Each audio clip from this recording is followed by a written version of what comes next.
A large white bird, sitting on the hilt of a sword stuck into the ground, beheld many defeated warriors and monsters. Suddenly, something caught the bird's attention, and it quickly turned its head.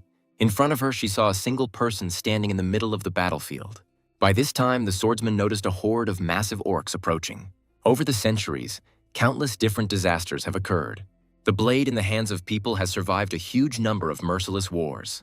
But these difficult times also produced a great many heroes. And the hero's unusual blade was always at the very center of all events. The name of this blade is Gruhorn, or otherwise known as the Sword of the Heroes of Humanity. Looking forward, the blonde saw a huge number of enemies appearing in front of him. The orc, who had come close to the swordsman, raised his bloody axe for a chopping blow. Then the largest of these monsters used an unknown power to cover the entire crowd with his aura. At one time, the blonde, without being afraid, simply held out his blade in front of himself, intending to accept another fight, after which a blue aura covered a huge part of the area around the warrior. During the interaction, the warriors who had recently been lying dead began to rise. Only the echo of the battle horn announces the attack at sunrise. The assembled warriors were only too happy to begin a fierce battle against the monsters. Before the start of a large-scale war, the season of the year, the poem of winter, began to play in our souls. Ancient heroes, now forgotten, were once friends of this majestic blade.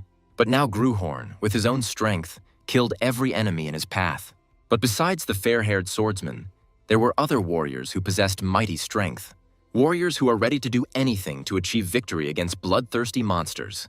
Life as the hope of humanity, as a living legend for each of them, began with Gruhorn. At one time, the world again plunged into chaos, and a new era of disasters began.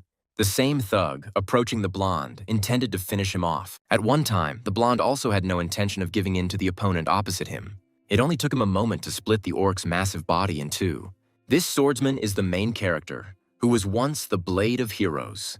Now Gruhorn intended to once again become living legends among all mankind. Having returned to the past, the majestic Sword of Heroes managed to transform into a weapon. And over the long centuries, it met different owners and turned them into heroes whose names went down in history. And then Gruhorn met his new owner, who became his close friend. It was a boy from a nameless village, Leonberg, which did not stand out among other villages. Subsequently, these two began to wander around the world, exterminating all kinds of monsters. Gruhorn and his close friend performed feats that no one could repeat. In the midst of achieving one of the feats, an explosion thundered, audible throughout the entire area, after which a wounded swordsman appeared, holding the blade with both hands. This time, the opponent of this duo was a huge black dragon. Having reduced the distance with his opponent, the winged one began to gather energy for a powerful surge. In response, the blonde man holding out his sword released his energy, the power of which was enough to disperse the dragon's powerful energy. Following this, the same swordsman suggested to his friend to go only forward. Thus, after these words, the swordsman rushed forward with Gruhorn at the ready. In a mere moment, the blonde man raised the Sword of Heroes and found himself above the black dragon. Then a multitude of cutting blows struck the entire body of the monster, giving it no chance of survival. And when the duo defeated the dragon, Gruhorn's friend managed to become the ruler of an entire state. As for the Sword of Heroes, it, along with the legend of slaying dragons, was passed down to the descendants of his friend. The swordsman, addressing his weapon as a friend, asked it to look after the kingdom. After a long time of pitch silence, Grunhorn woke up from the noise. Feeling the strong shaking, the blade could not understand what impudent person dared to shake it. At one time, the fat man, spitting, declared that from that moment on he would become the master of the blade. The knights surrounding the blonde reminded the young master that touching this relic was forbidden. Trying to comprehend what was happening, Gruhorn assumed that he was in the hands of the fat prince. The blonde ordered his subordinates to shut up, because there was nothing in this country that he was not allowed to touch. Realizing that his guess was correct, the Sword of Heroes was displeased and amazed. Without wasting any time, he decided to test the insolent man who dared to take him with his authority. It turned out to be Indrian Leonberg, a man who is a descendant of the Holy Sword, returning to which he noted under his breath how he could no longer be ignored. Hearing these words, Gruhorn, calling the prince a nonsense, thought how he was talking complete nonsense. Raising the blade above himself, the young prince desired the power of the great dragon slayer. Shouting the name of the sword Gruhorn, the fat man began to wave it furiously, not intending to let anyone get close to him. Unexpectedly, Indrian Leonberg rushed forward, determined to punish the ignoramuses who wanted to take the relic from him. But then, to the surprise of everyone present, the prince's fat body lost its balance, because of which the sharp blade headed straight towards the frightened Indrian Leonberg. The guards, aware of everything that was happening, rushed to the master, wanting to save him. But it was already too late, because the long tip of the Sword of Heroes passed right through the blonde's chest. Grunhorn himself could not believe that this could actually happen. He still wondered why the prince was dying and everything was getting dark before his eyes, realizing that if this continues, this will be the first fainting spell in the blade's life. Those around Indrian Leonberg understood that if he took the throne, the kingdom would have no future. He was a man who had not inherited a drop of talent from the royal family, but who ranked first in arrogance. The very existence of Indrian Leonberg cast a shadow over future kingdoms. After the prince was pierced by a sword and woke up after being on the brink of life and death, strange rumors began to spread. Realizing that the prince had become very quiet, people assumed that he had finally remembered his conscience on the brink of death. However, Prince Indrian Leonberg himself was not at all interested in these rumors, because Grunhorn, having killed the descendant of his friend, surprisingly took over his body. In broad daylight, the maid, asking to tidy herself up, told how the king had arrived. In response, the blonde could not understand why the old man, who had not even visited him when he was dying, suddenly decided to pay him a visit.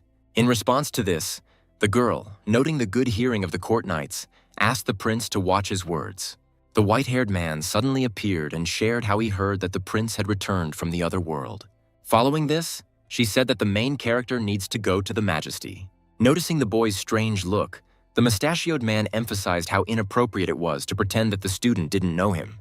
Hearing this, Grunhorn recognized that the man standing in front of him was a teacher. Then the main character decided to tell how his memory was severely damaged. At this moment, a voice was heard announcing that His Majesty the King had arrived.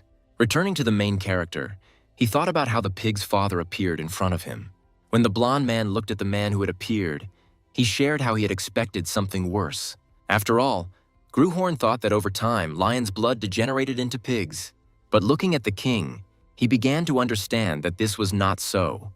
Concluded the new owner of Indrian Leonberg's body. The people who had surrounded the king began to tell him about the tragedy. The prince had lost his memory. Thus, after such a meeting, the main character found himself on the bed for a body check. The bespectacled man, turning to His Majesty, told how he could not detect any abnormalities. However, it is possible that these are temporary symptoms caused by mental shock, the doctor suggested. Seeing the face, old Grunhorn emphasized how he could not believe this conclusion. Unexpectedly, the same mustachioed man noted how convenient all this was. The king then asked Indrian Leonberg if he thought that all the things that had happened would simply cease to exist. By making the wrong choice, you can commit acts that will be condemned by everyone. In order not to commit them later, but Indrian Leonberg forgot everything. And since they were in this situation as if nothing had happened, the prince had not moved a single step away from his past, the king concluded. He wanted to continue, but the mustachioed man, who had just interrupted the conversation, asked His Majesty to calm down. Grunhorn himself realized that he would be treated like a nobody.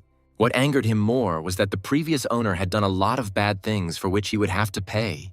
But then, to the main character's surprise, a hand suddenly appeared and grabbed him by the clothes. It was the woman who is Indrian Leonberg's mother, who suggested that the boys were having a hard time. Hugging her little son, the dark-haired woman hoped for a quick return of her memory. Grabbing the boy by the cheeks, the queen was amazed at how thin her poor boy had become. But she was still glad that Indrian Leonberg had managed to open his eyes. She also said that her son should never touch dangerous objects again. The main character himself thought that the real owner of the body had already died long ago. Apologizing to the woman, Grunhorn concluded that it would indeed be difficult for him. After some time, the queen finally decided to give her son some rest. Left alone, the protagonist fell into thought, recalling his last moments. Remembering a friend's request to help the descendants of Grunhorn, he ended up killing one of them. Even though it happened by accident, one way or another he is the one who ended his life. Realizing this, the blonde decided to live a decent life for the sake of the body's past owner. He was reborn as a sword and spent his entire life cleaning up after others. But now it is he who must become a man with great power. Reflecting on his vast experience, Grunhorn intended to become a new legend. To begin with, the main character jumped from the chair and decided to form the Mana Heart. Taking a deep breath, he began to focus his energy on one point. However, despite the blonde's defeat, he was unable to achieve the desired result. Gruhorn couldn't believe that the mana had dissipated and the body was not going to accept the energy. At that time, Indrian Leonberg decided to try again to create the mana heart. But even after many attempts, the blonde was still unable to achieve the desired result. And in the end, the fat man fell to the floor without a drop of strength. Feeling the enormous weight of Gruhorn, he couldn't understand why this body was so weak. After all, with such a constitution, he would usually have forced the mana inside. Suddenly, the servants at the door turned to His Majesty and asked for forgiveness. Entering the room, the maid said that she had brought medicine sent by the queen, after which she asked the young gentleman to accept it in the name of the queen's sincerity. The brunette herself, shifting her gaze to the side, recalling moments from the past, became very embarrassed. Remembering the prince's bad character, the girl began to imagine the worst outcome. The main character, to put it mildly, was amazed when he saw the cup that was brought. And all because this medicine emitted a small aura of focused mana. Without waiting long, the blonde grabbed the cup with one sharp movement which greatly surprised the maid. And then, to the girl's even greater dismay, the prince began to swallow the medicine in continuous gulps.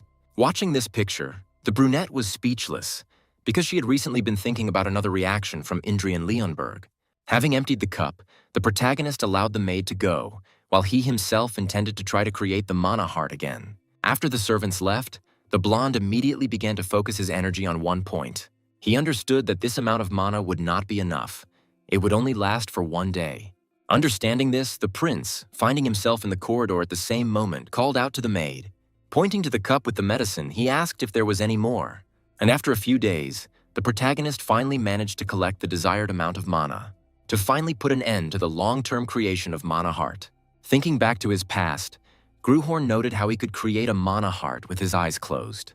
But then, to the boy's surprise, he felt a strong pain in the area of his heart. At the same time, the Sword of Heroes understood why his past comrades had changed their faces when creating a heart. And all because the creation of the mana heart was always supposed to be painful. The blonde also realized that if he lost consciousness, there would be an outflow of mana, because of which all the accumulated mana will spill out, thereby killing the owner. Thinking about this, the protagonist decided to focus on surviving. Then the boy mentally grabbed hold of the clot of mana, trying to break free. Without thinking about hurrying, Gruhorn followed the path along the heart, thereby allowing the heart to be nourished. The required amount of mana, which will be used to create the mana heart. And after some time, the process was successfully completed to the delight of the prince. The blonde thought about the first time he created the mana heart for someone other than himself. And personally, this thought greatly pleased and amused the main character. Rejoicing at such a significant event in his new life, the blonde did not notice one thing at first. It was a system window with text about the successful creation of the mana heart, seeing which, Gruhorn remembered how he sent the same to his masters. Then, many windows began to appear around the main character with a wide variety of information, one of which was access to one of the powers called the Third Eye. Following this, the main character decided to take advantage of his new acquisition, with the help of which Gruhorn was able to see the leaves of a distant tree as if they were close to him. Using the power called the Third Ear, the boy heard someone talking behind the wall. It was a group of maids gathered together, heatedly discussing something. Unexpectedly, to the main character's surprise, he felt an unbearable pain. Holding his head, the prince thought about how his mana had quickly accumulated. The absolute senses that Gruhorn possessed as a sword that covered all directions without blind spots were now gone. The current mana reserves of the Sword of Heroes are only enough to eavesdrop on sounds behind the door or see a little better. Thinking about this, the blonde also realized that by expanding the volume of mana, he could become better. The next second, the boy emphasized how hungry he was. Having ordered the servants to serve dinner, Gruhorn decided to first focus on adapting to his body. A few moments later, the queen, meeting her son, could not hide her joy. While hugging the boy, she shared how she heard that he drank the medicine sent to her. By this time, another man dressed in dark clothes entered the room of this duo. The queen turned to her son and asked him if he remembered this man. This man turned out to be the brother of the queen, who decided to entrust her child to him. The dark-haired girl then noted how the prince was her brother's only nephew. The man with the scar noted how the prince's past was not pleasant. The same dark-haired man decided to immediately clarify one thing. All he can do is help Indrian Leonberg lose weight. After all, he can't give more, so the sister should abandon any foolish hopes. concluded the man with the scar. The queen, hearing this, thanked her brother for such help. Following this, the uncle's contemptuous gaze turned towards his nephew, and just a few moments later, Indrian Leonberg fell face down on the ground. The dark-haired man who approached declared that from now on the prince would eat and drink only with his permission. Then he, telling the boys not to give up, added that he might even change his mind and teach his nephew something. The main character himself could not believe that now someone would teach him. Thinking about how in the past I trained the invincible knight who became the founder of this country, Indrian Leonberg approached his uncle with an offer to make a bet. The prince intended to force the dark-haired man to recognize him within 6 months. The loser is obliged to do everything that the winner orders, the boy concluded. Hearing this proposal, the man with the scar found it quite interesting, after which he decided to agree because he needed at least some entertainment while he was studying with him. Having started training, the main character thought about his recently spoken words. Realizing all the shortcomings of his body, Gruhorn decided to resort to using mana, with the help of which he will be able to strengthen his physical characteristics. At one time, when Uncle saw his student's aura, he couldn't believe that it was real. The dark-haired man stopped his nephew with one sharp movement and turned to him, after which the same uncle hastily assumed that the prince had created the mana heart. After this question, Gruhorn himself shared how he created it a long time ago. But then the man with the scar called Indrian Leonberg a fool and asked what he was thinking about the cake. Seeing the student's face, he assumed that he did not understand his mistake at all. After these words, the main character looked questioningly at the dark-haired man. Then my uncle told me that only mercenaries and other riffraff use this technology. At that very moment, the boy's cry of surprise was heard throughout the entire castle. Once outside of training, the protagonist began to think about everything the teacher had said. He especially remembered how the dark-haired man called the owners of the mana heart scum. After these words, the boy asked his uncle why he thought so. Then he decided to demonstrate a more advanced swordsmanship skill. The ring formed by mana was sent straight towards the protagonist. This chain was able to destroy the aura created by the mana heart. Moreover, this skill is much easier and more stable to use, the uncle shared. Even Count Eli's family, who clung to the heart of mana, fell into complete decline 100 years ago. After such a fruitful conversation, Gruhorn decided to familiarize himself with the basics of mana chains. There the boy learned how mages now also use mana rings. Returning to the knights, in the new era of Gruhorn, they now weave chains to collect mana. At this time, the knight's level is determined by the number of chains woven. Having closed the book, the protagonist concluded with dissatisfaction that times had changed. Among the words he read, the blonde saw a rather familiar name, Altrigan, and a moment later the main character remembered the person to whom this name belonged. Long ago, Gruhorn and his close friend met that same Alitrigani. He, having drawn his blade, wanted to know who was more worthy of the title of Holy Sword. Now the boy understood why this name seemed quite familiar to him. Remembering this person, Gruhorn became curious about what happened to him. The next clear day, the prince's servants witnessed the young master's preparations. The uncle arrived and asked his nephew if he had read the book he recommended.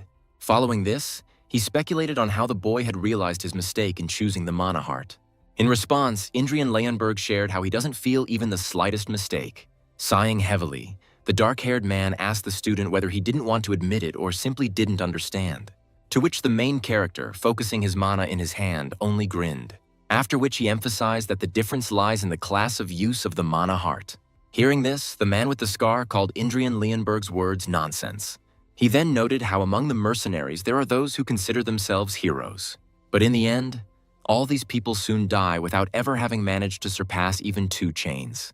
And if the prince imagines himself to be the same, then let him defeat the owner of 2 chains, suggested the uncle. And if he succeeds, then the dark-haired one will become Indrian Leonberg's guardian, he concluded. The blonde had once noted that having one's own uncle as a guard was a strange idea. After these words, the man with the scar asked the prince, who doubted his qualifications. He decided to remind everyone that he was the count of the kingdom and the commander of the northern army. In addition to this, he also holds the position of master of the Black Spearmen. Having introduced himself as Baal Wallerhard, the man concluded that he was a knight of the 4th chain. Feeling the enormous pressure of the aura, the protagonist clenched his teeth in displeasure. The prince's knights appeared and ordered the man with the scar to lower his blade. Indrian Leonberg said that his uncle should not take his words back. A little later, the main character found himself on the ground after a grueling training session. As he made his way through the castle corridor, Gruhorn couldn't believe he had survived.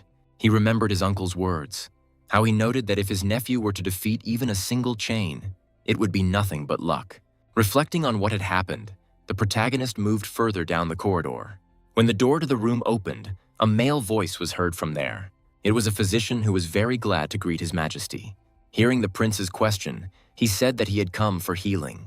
Seeing the doctor trying to get down to his work, Gruhorn refused. Having sent the bespectacled man away, the main character declared that he didn't need it. An angry Indrian Leonberg was amazed that the doctor wanted to undo all the hell he had experienced.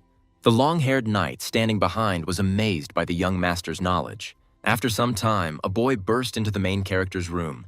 Without stopping his meal, the blonde wondered who this unexpected guest was. At one time, the knight decided to remind that this boy was the third prince. Recalling the recent accident, he noted how well his brother looked. Without waiting, Indrian Leonberg asked the brown-haired man why he had come. Hearing the tone of his interlocutor, the third prince became angry, remembering the stupidity of his brother, how he himself stabbed the sword into himself.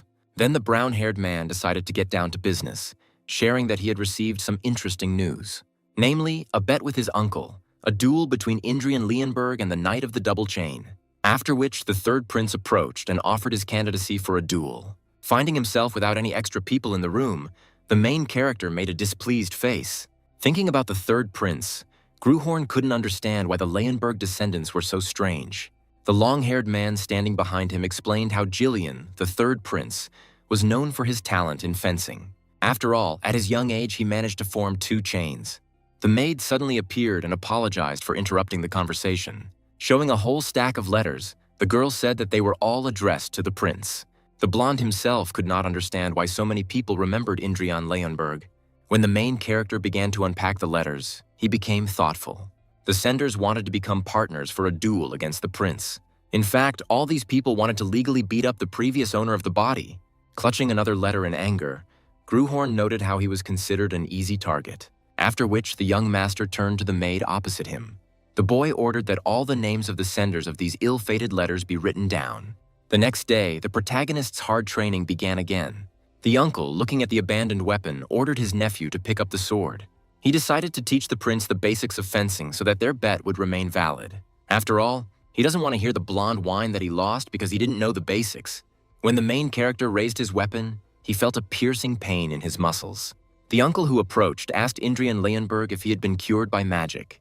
In response, the protagonist noted how the dark-haired knight should understand. That magic only returns muscles to their original state, but does not help them grow. The man with the scar, surprised by these words, noted how he was telling the truth. Bale Wallerhard turned around and decided to end this conversation and return to training. Having put out his blade, he told his nephew to watch his actions carefully. This technique is studied by the knights of the kingdom to lay the foundation. The next moment, the dark-haired man began to swing his sword furiously.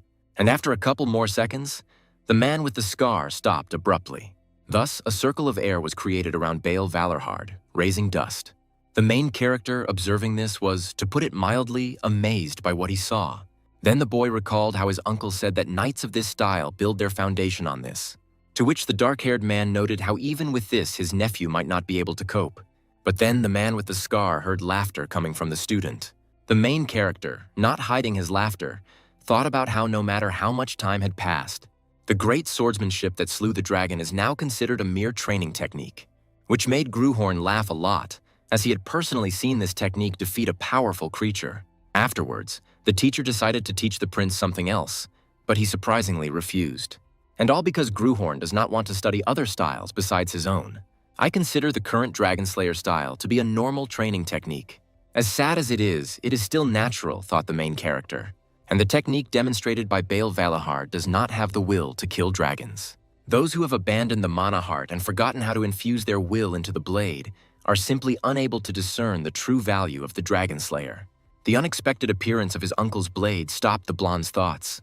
He also reminded how power should gradually flow from the body into the sword.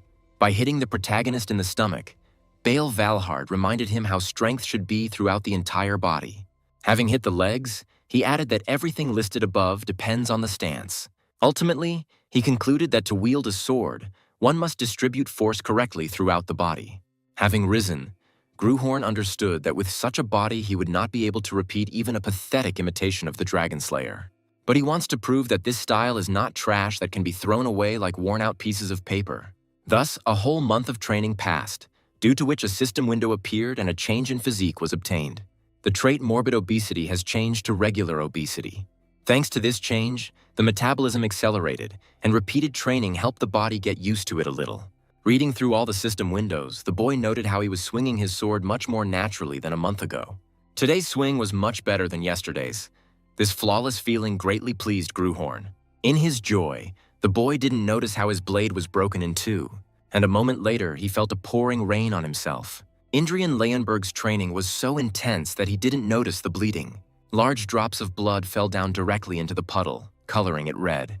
But what struck the main character more was the fact that in front of him was a table made of charred boards. The dark-haired man who approached called the prince a fool for training in such weather. After all, if the boy had had a real blade, he would not have been able to leave alive. At one time, system windows appeared with an exit from the state of extreme concentration. In addition, the main character managed to acquire a new trait, super concentration. He thought that if he concentrated like that again, he would definitely be struck by lightning. Following this, Indrian Leonberg collapsed, exhausted, into the arms of his teacher.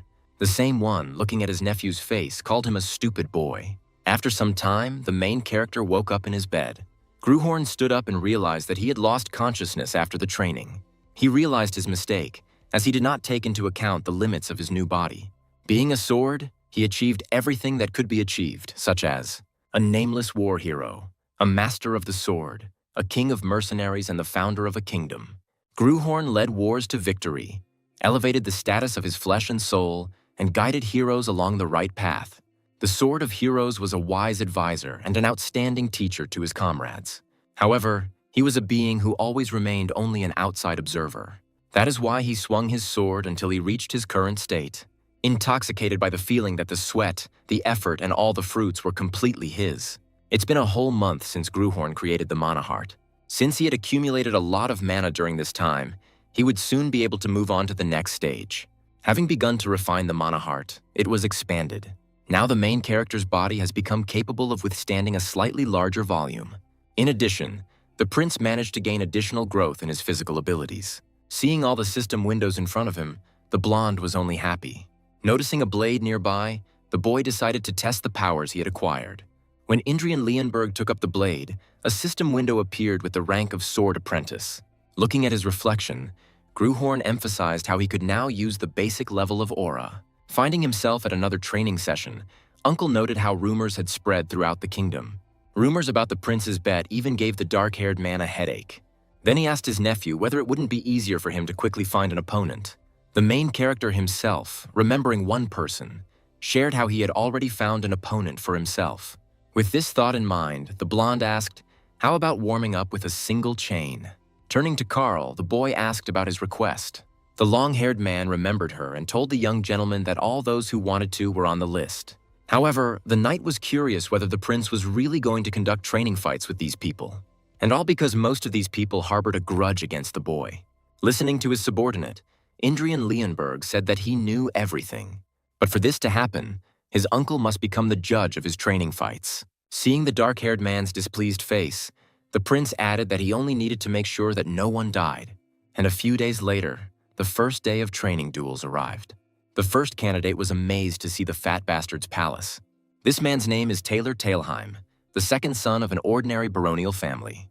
Having returned several years into the past, the previous owner of Leonberg's body could not hide his laughter. Pointing his finger at the wealthy man opposite, the blonde man called him a redneck. That day, the family's honor was trampled, and the father of the family and his brother are still a laughingstock among the nobility.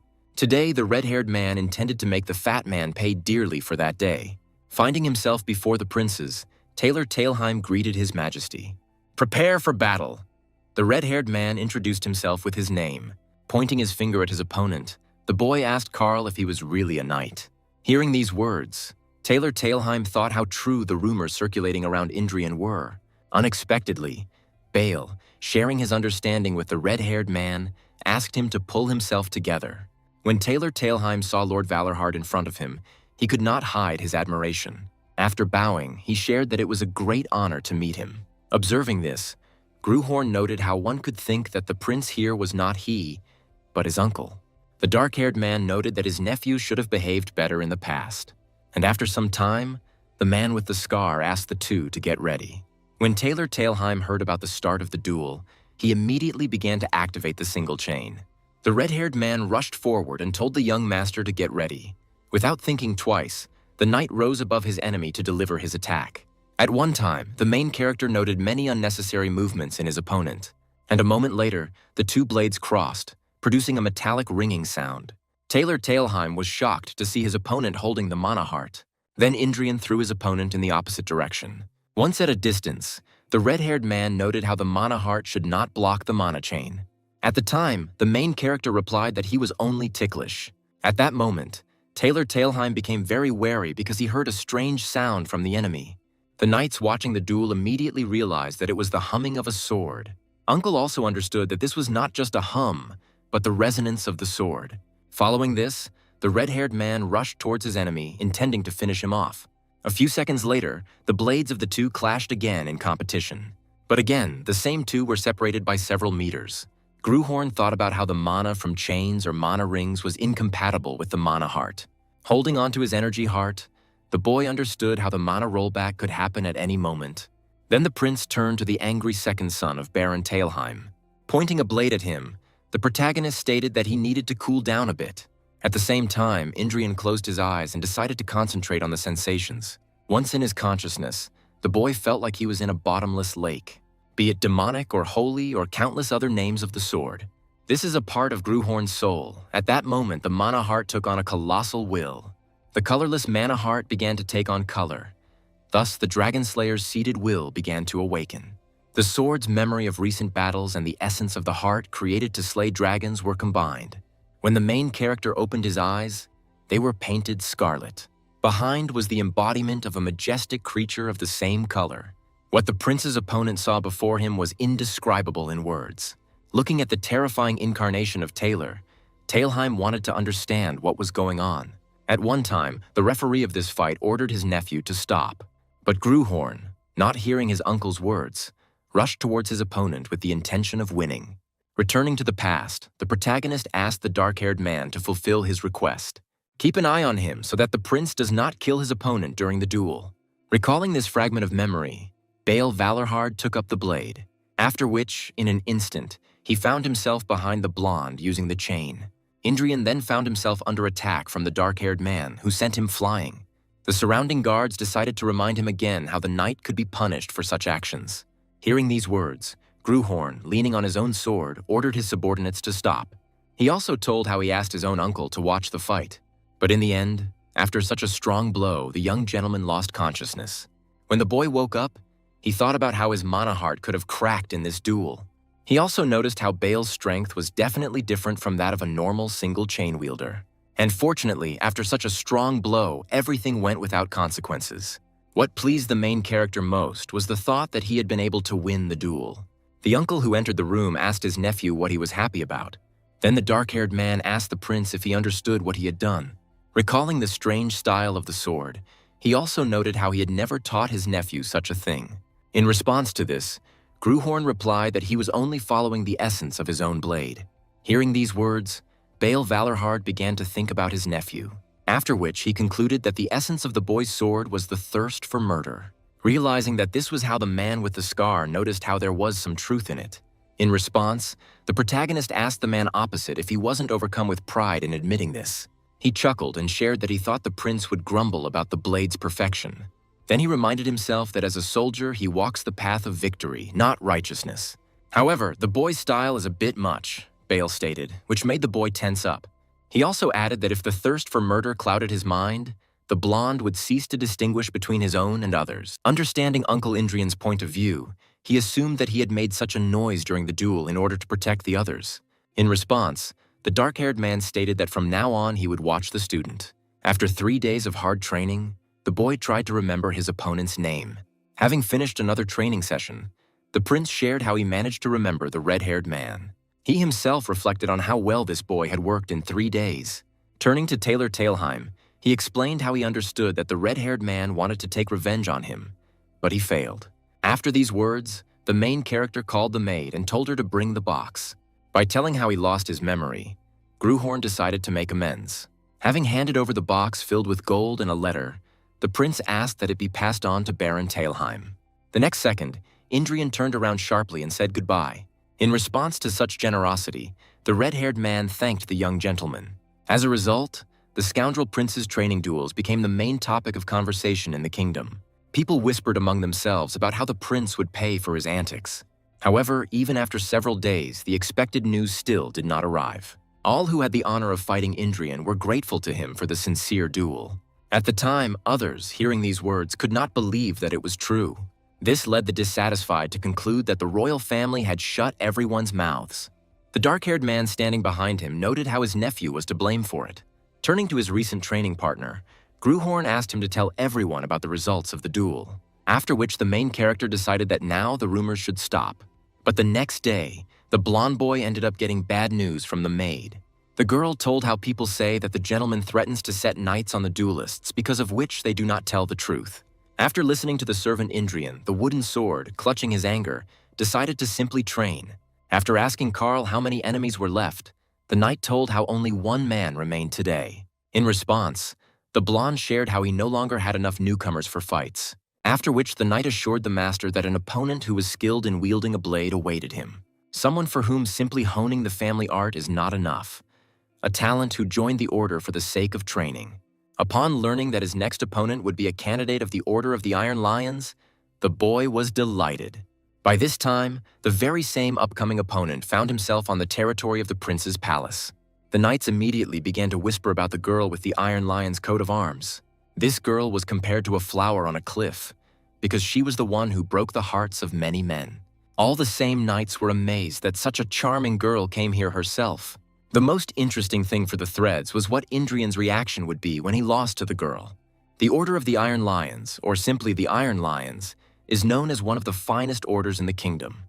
Arwin Kurgayan is on probation in this order. Having learned who his next opponent was, the prince became curious as to why such a genius would want to duel him. Karl decided to tell how a misunderstanding had occurred between the gentleman and her. Turning to his chief servant, Indrian asked her to tell him everything. At one time, the green-eyed girl heard such a request from the young master, but a few seconds later she shared how the prince had harassed that girl in the past. Having learned about this, the main character began to insult the previous owner of this body. Returning to the past at the next ball, the boy began to harass Arwin. The girl did not intend to tolerate this, which is why she pushed the blonde's hand away. At one time I was amazed by such ignorance towards myself. Not wanting to tolerate this, Indrian began to insult the dark-haired woman opposite him. At this time, the new owner of the body was amazed by the audacity of the real Indrian. He thought how similar this was to the perverted advances of a scoundrel. After all, no one in their right mind would call this girl ugly, concluded Gruhorn, looking at his opponent. The blonde himself, thinking about the bad deeds he had committed, hesitated in front of the girl. But then Count Wallerhard appeared just in time and headed straight towards the duo. At the sight of this man, Arwin Kurgayan greeted the count opposite. Bale himself asked the girl to be more careful, because the prince sometimes swings his sword too vigorously. And a few moments later, the same uncle announced in a loud voice that the duel was about to begin. Gruhorn was curious about what the Iron Lion's hope was capable of. At the time, Arwin Kurgayan had no intention of standing on ceremony with her opponent. Crossing his blades, the boy thought about how the dark-haired girl had pretty good movements. After bleeding, Indrian realized how the mana began to flow back. Then the two began to exchange swings of their swords. At one point, the boy began to understand how his opponent was in complete control of the fight.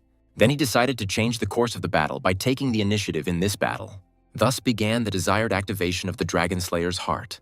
Arwin Kurgayan was shocked at the sight of the suddenly appearing red aura. But then the blonde took his opponent's blow with the help of the blade's aura.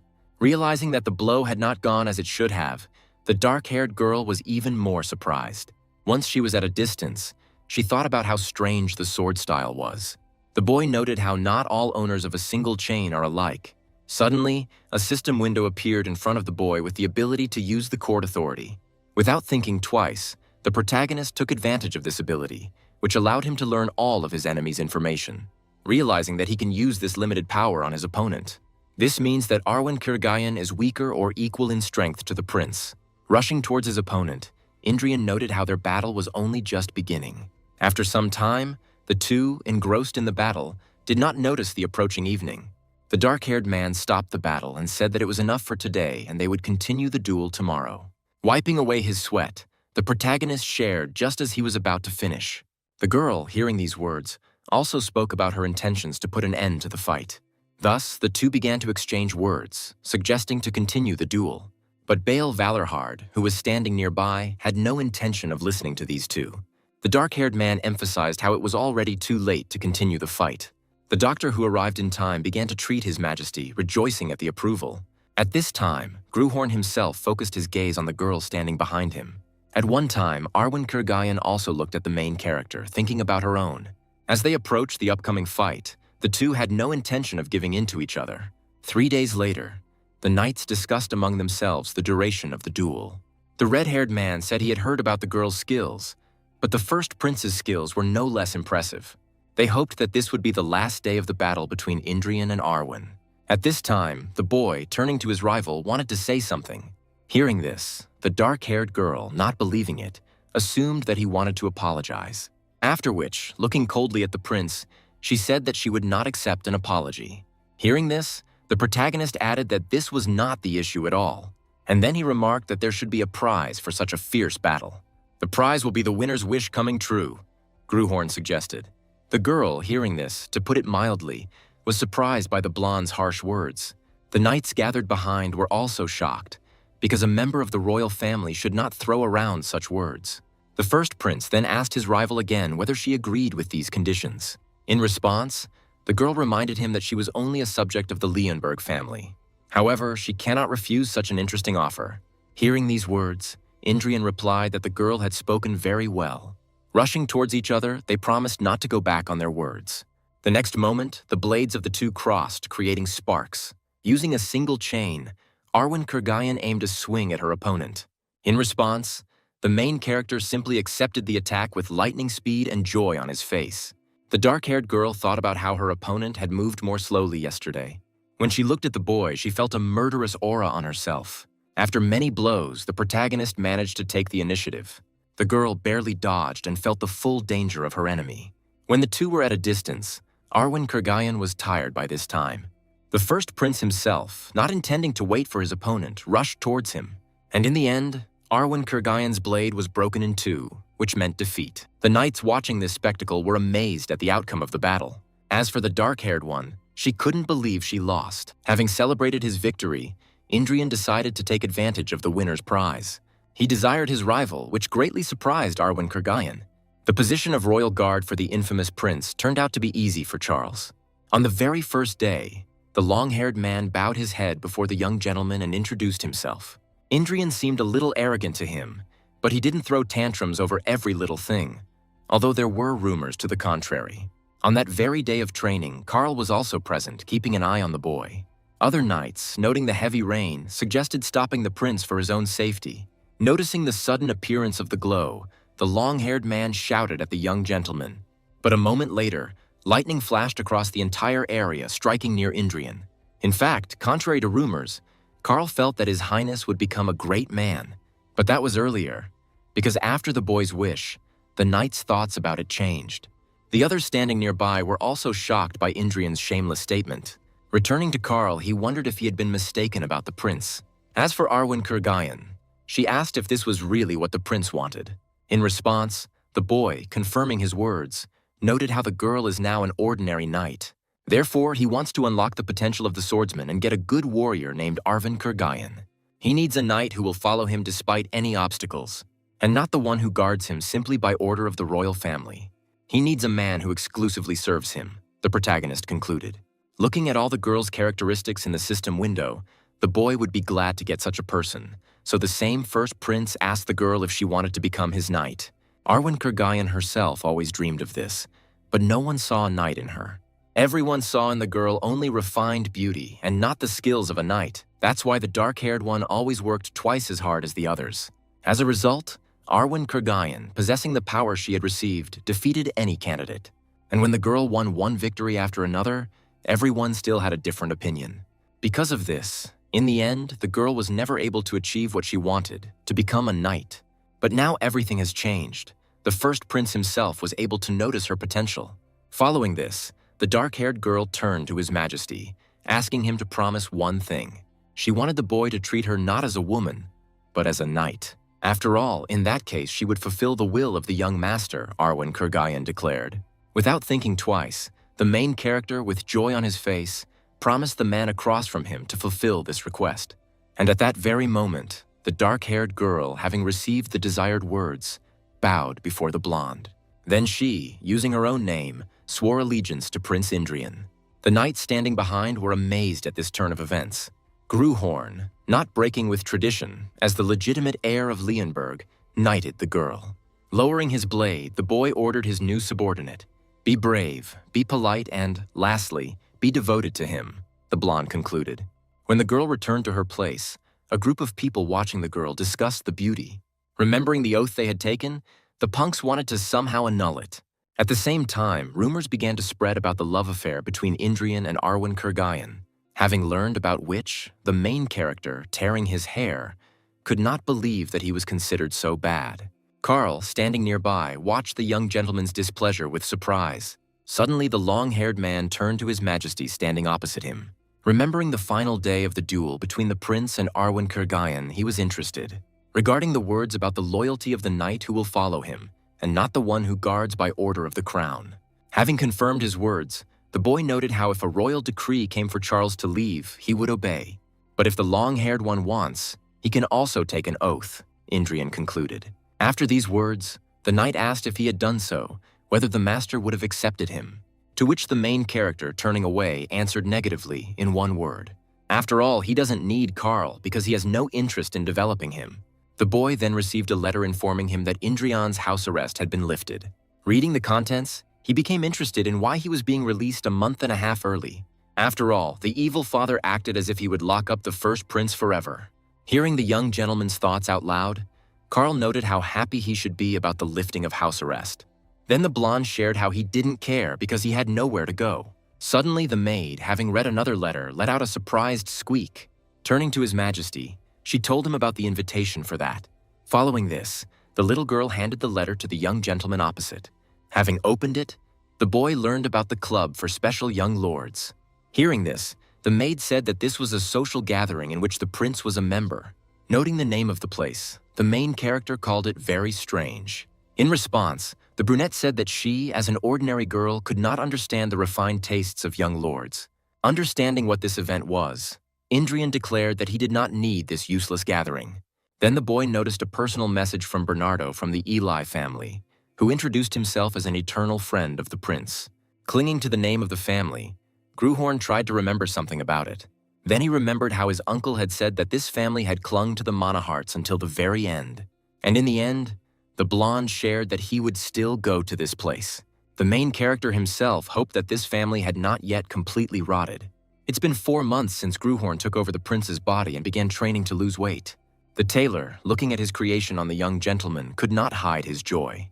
The bespectacled man emphasized how the main character's body had shrunk by more than half. At that very moment, Indrian announced that he was entrusting the preparation of the outfit for the palace banquet to the tailor. Smiling, the blonde noted how his size would change by then. And now Gruhorn is already on his way to a club for wealthy aristocrats. Sighing in the carriage, Indrian thought how hard it was to be a prince. The clothes, guards, and many other factors greatly irritated the main character. Suddenly, the young gentleman, noticing something, turned to the maid opposite. Looking at the girl's scar, Gruhorn asked her where such a wound came from. In response, the brunette apologetically shared how the first prince punished her for her mistakes. The main character himself, learning more and more about the past of the real prince, became increasingly angry. Looking at the brunette, he noted how, having been with her for several months, he still had not found out her name. And a moment later, Indrian asked his servant what her name was. At that very moment, the girl introduced herself as Adelia Bayern, which amazed the blonde. Catching on to the name of the family, the blue-eyed man thought about how this family was barely listed among the nobility. In the distant past, when there were no cities or kingdoms, among the many races of the continent in an era when weak people were robbed and killed with impunity, those appeared who put an end to the miserable existence of humanity, elevating people. At the end of the Great War, The saviors who allowed humans to become masters of the continent were called the Five Chosen Ones. And one of these 5 heroes was the owner of the Sword of Heroes, or as it is otherwise known, Gruhorn. Looking at the huge crowd of monsters, the red-haired girl was only glad to meet the enemies. The one who beheaded Edu, the king of the giants, and ended the era of oppression. One of the 5 heroes, Agnes Byrne, nicknamed the Iron Blood Marquise. Only this girl had a very interesting feature that Gruhorn really didn't like. This was obscene language, the sounds of which would make even the shoemaker from the nearest village feel ashamed. While in the hands of such a hero, the protagonist was constantly ashamed of his master. And even now, just the memories and thoughts make Gruhorn's ears ache. Looking at the heiress of this great family, the boy became curious about what had happened to her. But then, to the main character's surprise, his carriage stopped abruptly, which meant one thing. He was in place, and when Carl opened the carriage, his gaze caught the gentleman's face. Seeing the strange appearance of the milord, he wanted to ask, but Indrian asked the knight to remain silent. Coming down, the blond man pointed his finger at the brunette and promised to talk later. The white-haired man who appeared greeted his highness. Bowing his head, he introduced himself to the prince as that same Bernard from the house of Eli. The boy himself, looking at the blond man, decided to find out what characteristics the descendant of the Eli family had. When the main character saw the system window in front of him, he was amazed. After which, squeezing out a strange grin, the blonde laughed to himself. Seeing which, the white-haired man asked what had happened. In response, Indrian put his hand on Bernard's shoulder and thanked him for the invitation. And after some time, that very secular meeting of young lords began. The boy, sitting in a circle of drunkenness and debauchery, surprisingly did nothing, which even made the fair-haired man emphasize the strangeness of the young gentleman. After all, he was usually lying around drunk and trying to hit on each one 10 minutes after his appearance. Suddenly, one of the drunkards remembered how the prince managed to pick the Iron Lioness's flower. He also shared how he had had his eye on this girl for a long time but didn't have time. Thinking about the dark-haired girl, the drunkard was already verbally trying to seduce the girl. Suddenly, by this time, the first prince asked if the man had brothers or sisters. Then he decided to remind the young master that he had a younger brother. And the next second after these words, a fist was aimed at the drunkard, under the power of which the young lord was sent to the ground with lightning speed. This amazed the nearby offspring of aristocrats, like everyone else. Indrian, intending to strike the next blow, concluded that the drunkard's line would not be interrupted, after which a frantic cry of animal pain was heard throughout the room. Then the boy declared that from that moment on, the heir would be the worthless man's younger brother. Looking at another fist raised to strike, the dark-haired man asked why the prince was beating him. In response, Indrian stated that he would not tolerate anyone considering him that fat man. Hearing this strange statement, people assumed that the blond man's brain had gone crazy. The main character himself hit the drunkard in the face again, not intending to tolerate it. Having finished with one non-entity, the protagonist called Bernard.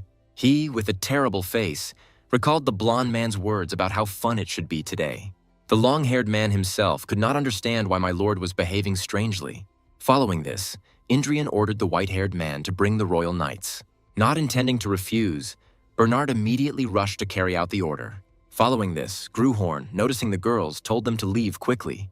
But then one of the aristocrats, realizing that things were getting hot, decided to also run away. However, the boy noticed this, which is why he reminded him that he told only girls to leave.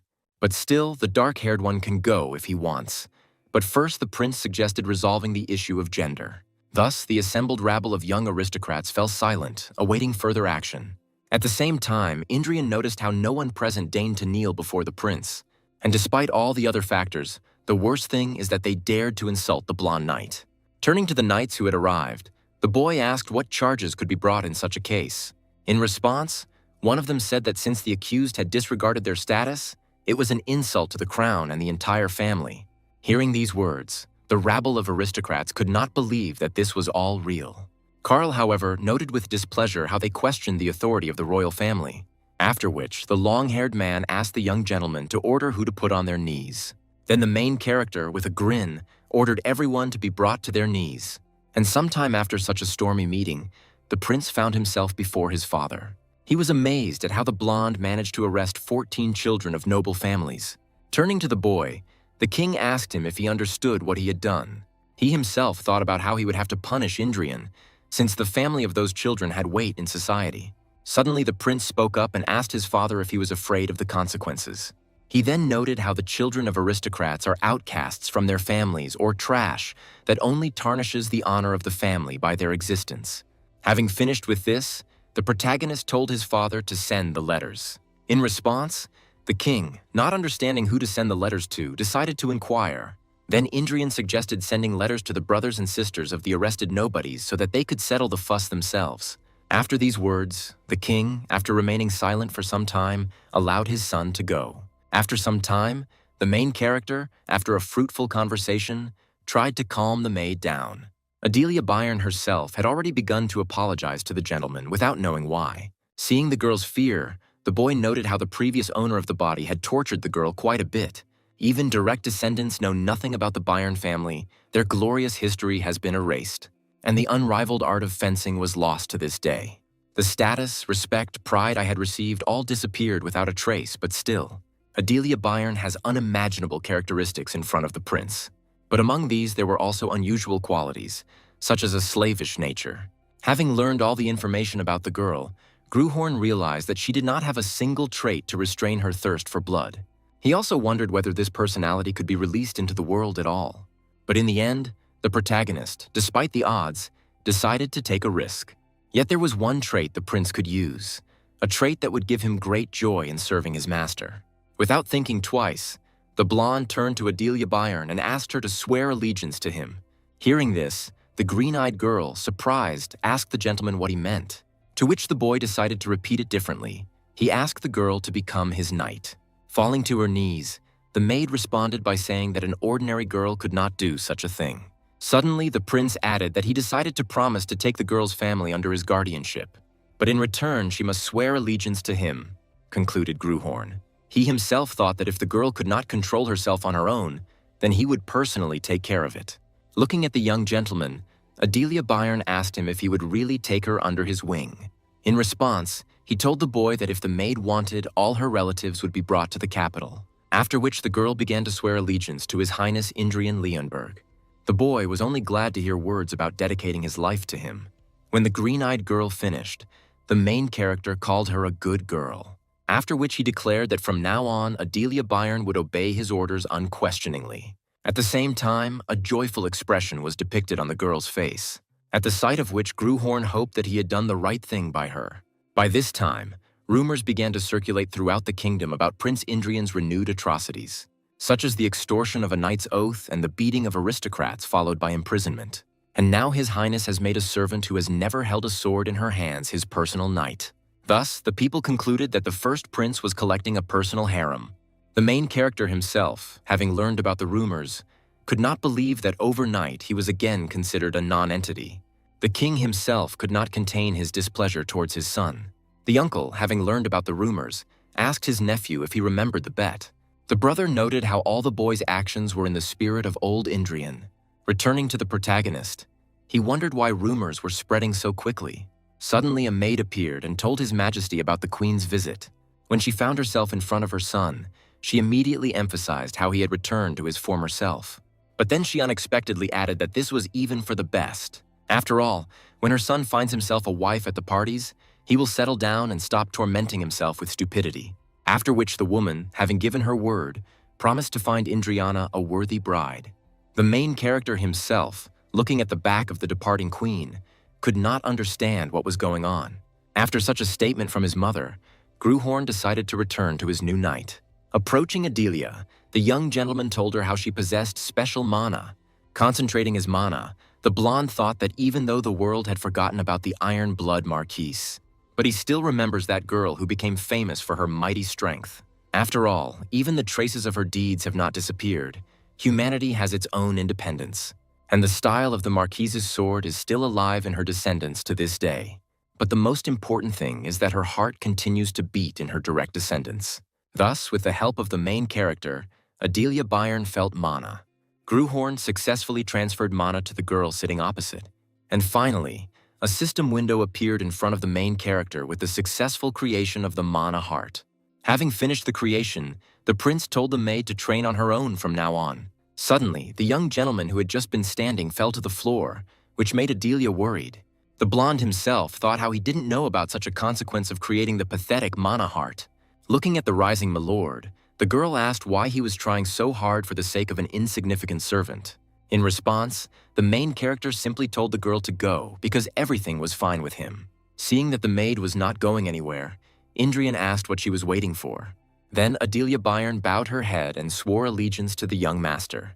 Hearing these words, the blonde asked his knight to always remember the oath. The girl concluded that she would always remember her loyalty to the prince. Gruhorn himself thought about how he hoped that the girl would fulfill this promise. A few days later, Charles told his lord about Bernardo Eli.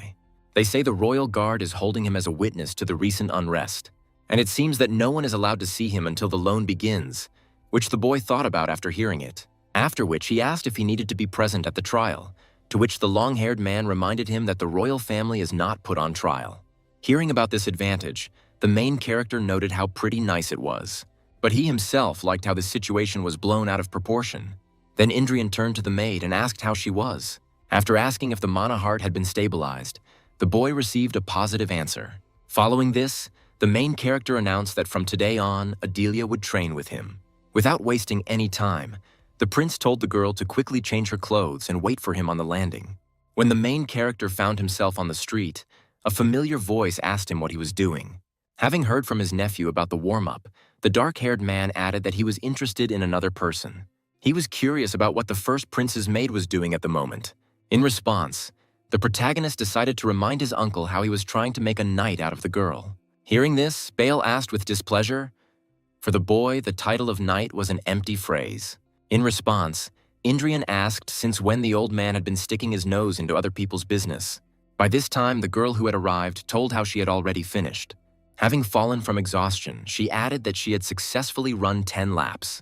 Adelia, noticing the disgruntled man, wanted to apologize, but the boy who got ahead of her asked her to take the wooden sword.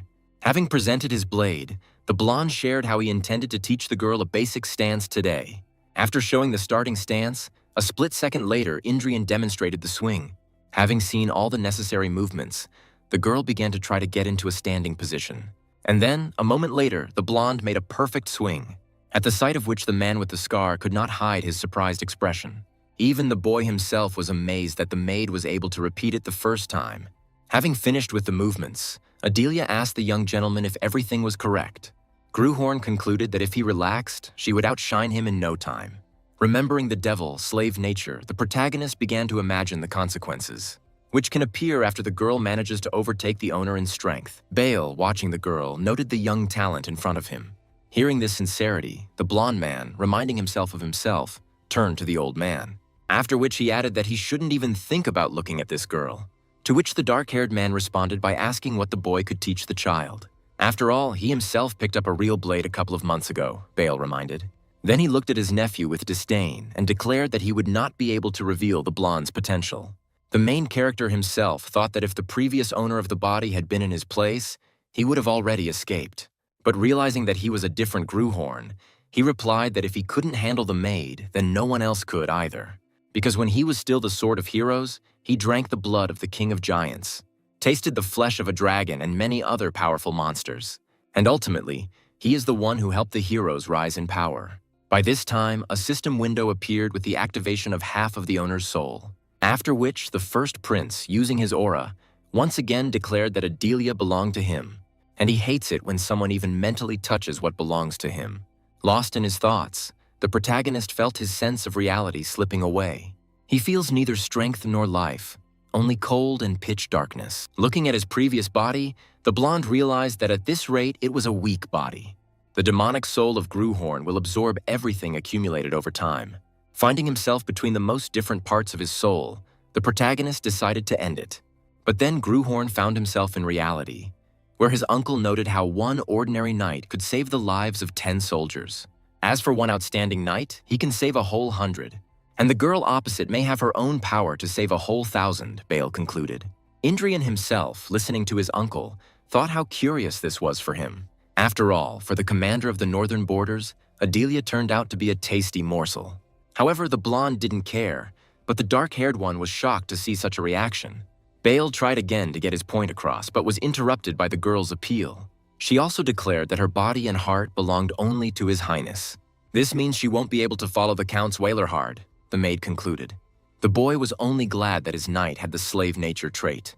The main character then reminded his uncle how his goal was to lose weight. If the dark-haired man wants to continue visiting the palace, then good for him, but let him not interfere in his affairs. After listening to these words from his nephew, Bale still managed to calm down, even though he didn't want to. However, Count Wallerhard continued to come to the palace to look after Adelia. Although he couldn't do anything else, since the prince had forbidden him to even give advice. Suddenly, one training day, the girl managed to activate the power on her own. The protagonist himself was shocked when he saw the real blade resonance. The blonde man, surprised, turned to the girl and noted how well she had done her job. And yet, Indrian understood that if this continued, she would outsmart him. The dark-haired man approached and asked the boy if he had really taught Adelia the heart of mana. Having received a positive answer, he began to call the boy a fool with displeasure. In response to this, the first prince himself, looking coldly at his uncle, told him to leave. Blue-eyed at one time decided to continue. He thought that the kid had ruined everything. Passing by Carl, the boy told him to show the dark-haired man the way. Then Bale turned around abruptly and decided to leave the area on his own, after which the main character, without even looking at his departing uncle, thought about his own. Hearing the Count's words, the girl asked the gentleman if it was true that she had learned a cheap trick, to which Indrian responded negatively and told the maid to cling to the old man's words. But even after these words, the green-eyed girl asked why the Count had such an opinion. The blonde declared that this man knew nothing, just like everyone else of that era. After all, if they had remembered what the heart of mana was capable of, they would not have thrown it into the void of centuries. Heading in the opposite direction, Gruhorn concluded that Adelia would soon understand the true power of the mana heart. The next day, a sword was unexpectedly thrust into the ground next to the main character. It was Bale, at the sight of which the boy shared, as he already thought he would never see again. Then the dark-haired man declared that he would accept the boy's methods if he could move him half a step. Grabbing the wooden sword, the blonde asked if his uncle remembered that they had bet on a wish, to which the blue-eyed man assured the prince that if he lost, he would do anything he wanted. The boy himself was only glad to get a chance to get what he wanted, and just a moment later he was next to the enemy, swinging his sword. Seeing the swing, Bale shared how he was amused by how the boy was aiming for the neck from the very beginning. He also noticed that today the blonde was as cunning as ever. After these words, a multitude of blows were aimed at the dark-haired man, which he successfully dodged. One of the boy's treacherous swings even had to be blocked with a sword. Count Wallerhard crossed his blades and asked his opponent if he could show him anything else. And a second later, Indrian, finding himself under pressure from the enemy, decided to jump back. The blue-eyed man himself assumed that the boy was already intending to surrender. The boy stood up and said in response that this would not happen, but he himself thought how irritating the man opposite him was. Still, Gruhorn understood how strong Bale was. He was just waiting for his mana to be released. Then the blonde man, having turned to his opponent, asked him if it wasn't strange. Hearing his nephew's words, the dark-haired man did not understand what they were talking about. Then Indrian continued, 400 years ago, the Knights of the Heart of Mana performed incredible feats. However, as soon as one more or less useful technology appeared, everything changed dramatically. Then all the arts of the great knights were equated with trash, despite their importance.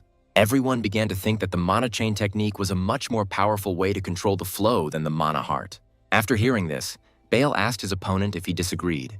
In response, the protagonist added that all techniques are different and depend on the swordsman. Then the blonde asked his uncle if he knew about the anthem of fighting spirit.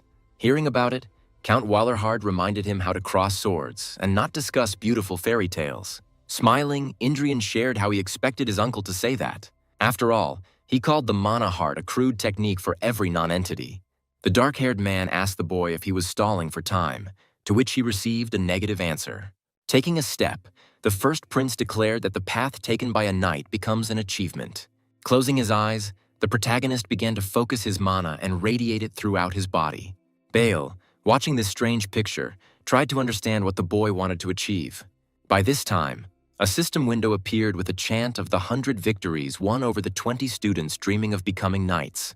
Achievement is carved into the heart, and the carved achievement becomes the anthem of the fighting spirit. Thus, the anthem of fighting spirit was created to the joy of the protagonist. Because although it was an ordinary small achievement, it had been accumulated over the last 6 months. At one time, Bale, looking at the boy, declared that nothing would help him. After all, while his opponent possesses the mana heart, it is impossible for him to defeat the chain. The protagonist, not intending to listen to the enemy, rushed into attack. In a mere moment, the two wooden swords crossed again, producing a dull sound. Gruhorn knew his uncle's words were true, as the chain's mana was causing the energy to flow backwards, destroying the mana heart. The dark-haired man counterattacked and emphasized how the boy's stubbornness needed to be given its due. Realizing the opponent's strength, the protagonist concluded that it would not be so easy. Even though he managed to fight 100 battles and withstand the onslaught of chain mana 1,000 times. The force created to fight the Knight of Chains and Kolya has immense power. Having dealt another blow, Gruhorn once again recalled everything he had experienced over the past months. And with these thoughts, the boy decided to use the anthem of duels. Holding the wooden sword in front of him, the blonde decided to give it a try. To begin with, he reduced his distance from his opponent, thereby crossing weapons. Then Indrian began to deliver a series of blows, but Bale had no intention of giving in. The man with the scar himself wondered how the kid had managed to hold out for so long. And in a moment, the first prince found himself again at a distance from his uncle. Looking at the boy, the count shared his surprise out loud that the blonde was still standing on his feet. Hearing again how mana hearts come in different varieties, he called his nephew arrogant. Following this, a powerful blow was directed towards the main character, which he tried to dodge. But ultimately, Indrian was sent into the nearest wall, raising dust. Bale himself stated that he will not play anymore, but the fact that the boy is still standing is already commendable. Gruhorn thought, as expected, a regular rank 1 fighting spirit hymn wouldn't be enough. When the main character began to get up, he decided to tell a story. How 400 years ago the knights made the cancerous mistake of the times. They left no enemies for their descendants, declared the first prince. At first, the knowledge was passed down intact, sword techniques, the true method of tempering the heart, and the shining hymn of the fighting spirit. But time covered all these great achievements of mankind with dust and eventually consigned them to oblivion. Stories of mighty dragons and giant kings that no one has ever seen. And in the end, all this turned into ridiculous stories created by the new generation. Of course, new hymns were created, but their limit was victory over 10 knights. These were hymns created only for battles. They were far from mythical or heroic level. They couldn't resist the new influence, the mana chain, and with such techniques you can't get very far. In response, the dark-haired man shared how he had long since stopped understanding the boy's nonsense. Bale Wellerhard, an arrogant and foolish knight according to the first prince. Focusing his mana, the main character declared that it was high time for everyone to know how great a treasure has been lost due to human error. But since people don't know, he will enlighten them, concluded the main character. He added that no famous blade could cut through dragon scales. And drink his hot blood, said the prince, surrounding himself with energy. Thus, a system window appeared in front of Gruhorn with the opportunity to receive the hymn of the true dragon fighter. But the current characteristics did not correspond to the rank of this ability, which is why the boy felt pain throughout his body. As a result, the smallest part of the anthem was activated to protect one's own body, after which, in a split second, Indrian appeared in front of his enemy, raising his blade to strike. When the dark-haired man began to take the attack, he was struck by surprise. He also noted that at this rate his body would be devoured by the boy. Following this, Bale Wellerhard resorted to using Mana Chain. Then, in the place where the duo had once been, an explosion thundered. Suddenly, from the raised dust, His Majesty appeared, having flown several meters. Looking at his uncle, Indrian asked why he had resorted to using the 4 chains. Hearing these words, the dark-haired man was amazed and thought about his own. When Bale Wellerhard looked at his blade, he saw only a broken piece of wood. He couldn't believe that the Mana Heart was able to resist the Mana Chains.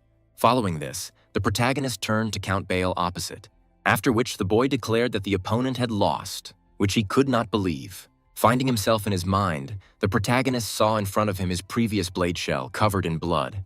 And a moment later, Indrian woke up. It was just a terrible dream. Suddenly, the boy felt a brutal pain in his chest, causing him to grab his shirt. He was sweating and was very dissatisfied with the after effects of using the anthem. This was the price he paid for forcibly unleashing the power of this powerful ability. After all, the hymn of the true dragon fighter belongs to mythical techniques. Although the boy's body could barely withstand the pressure, the risk was worth it. And yet, this is the first hymn of fighting spirit that Gruhorn has woven himself. He achieved this result with the help of hundreds of battles and thousands of waves of enemies. Thus, a system window with an increase in the anthem rank appeared in front of the main character. While the blonde was rejoicing at his success, a maid entered his chambers, greeting His Majesty. Without hiding the joy on her face, the girl screamed as the young gentleman woke up. She also told how after the duel there was complete chaos. She had never seen the queen so angry. Looking at the blonde's happy face, Adelia told how the count asked her to tell him something. When the first prince came to his senses, hearing these words, Gruhorn himself was all ears. But suddenly he interrupted the maid and said that he didn't want to know yet. After all, he's going to rest a little more if he has such an opportunity. If the spirit damaged by excessive use of the anthem is not properly restored, it will pay with its life. Reality will be layered on top of memories of the past, turning into a kaleidoscope of nightmare. And at some point, the line between them will simply disappear without a trace. And in the end, the main character will go crazy and will forever relive the moments of battles in a consciousness shattered into millions of fragments. Remembering his past nightmare, Gruhorn did not want to find himself in the blade's body again. Without wasting any time, the boy decided to take care of his knight, first telling him about her ancestor. And since she is a descendant of Bayern, she should be able to inherit Agnes's anthem of fighting spirit, the boy noted. After listening to the prince, the girl told how she did not know that her ancestor was so great. The blonde added that to gain her abilities, she would need to become an order of magnitude stronger. Suddenly, he asked Adelia what she wanted to achieve on her path of the sword. Hearing this question, the green-eyed girl thought about the time in surprise, after which she lowered her gaze and hesitated greatly because she did not know what to wish for. When the girl had an idea, she began to scream shyly. In response to this, the blonde said that if she didn't know how to formulate it, then let her say it later. And then Adelia declared that she wanted only one thing, to become His Majesty's sword. Hearing these words, the main character was, to put it mildly, surprised, because he did not expect such an answer. Some hymns may begin with loud blasts of a war horn, hearing which, others begin with the first step on the plane, and some stories begin with a sincere oath that the boy now saw before him. Returning to reality, Adelia began her vow to the young master, dedicating herself entirely to him. Indrian himself, feeling a surge of energy, immediately realized that this was the hymn of Adelia's fighting spirit. Thus, a system window appeared in front of the boy with the possibility of creating a new anthem. The boy received the hymn of fighting spirit of the ordinary rank, the hymn of dominance. It is not a combat technique, but an oath of allegiance that binds souls. Looking at the green-eyed Gruhorn, I couldn't believe that one day the descendant of the Iron Blood Marquise would compose a hymn of this type. Noticing the radiating energy, he concluded that this was an unexpected help. And all because the hymn of submission is currently aimed at the main character. Adelia's increased strength would also benefit the young master, for which he was very grateful. Without hiding his thoughts, the first prince happily thanked the girl. But still, Indrian did not yet know what exactly that benefit would be. Thus, several long days passed since the formation of the anthem. Having sat down in his chair, my lord, looking ahead, was very dissatisfied. Karl and Adelia, standing nearby, were of the same opinion as their master. A female voice asked her son if everything was okay, to which Indrian replied positively. Looking at the queen, he concluded that it was much easier for him to communicate with them. Some hate his body, but Gruhorn feels uneasy with those who loved his previous owner so much. Unexpectedly, the mother assumed that the boy was offended by his uncle. But he didn't wish him any harm, so if his son had any bad feelings, then let him let it go, the dark-haired woman asked. In response, the protagonist said that everything was fine, but the queen could not believe that he was not angry after everything he had been through. Gruhorn himself thought about how he had been able to deal one blow that had managed to destroy his uncle's pride. It must be hard for him to bear what he showed in that fight, the blonde thought.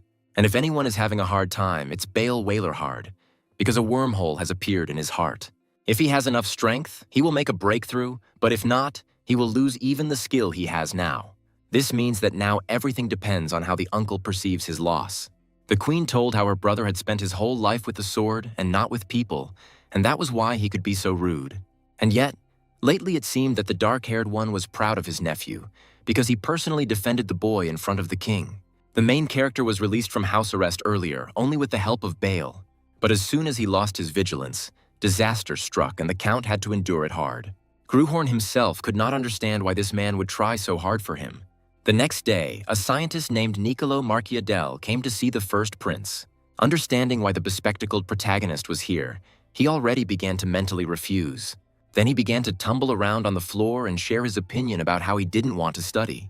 In response, the old man asked, "What if a person does not want to learn? How is he different from an animal, which made the boy angry? Having sat down, the protagonist declared that he already knew everything he needed. Having listened to all the indignation of the young gentleman, he said that he would not teach him anyway. But he would still like to discuss a couple of topics to find out how good the prince's knowledge was. The main character was not going to refuse such an offer. He thought it was quite good.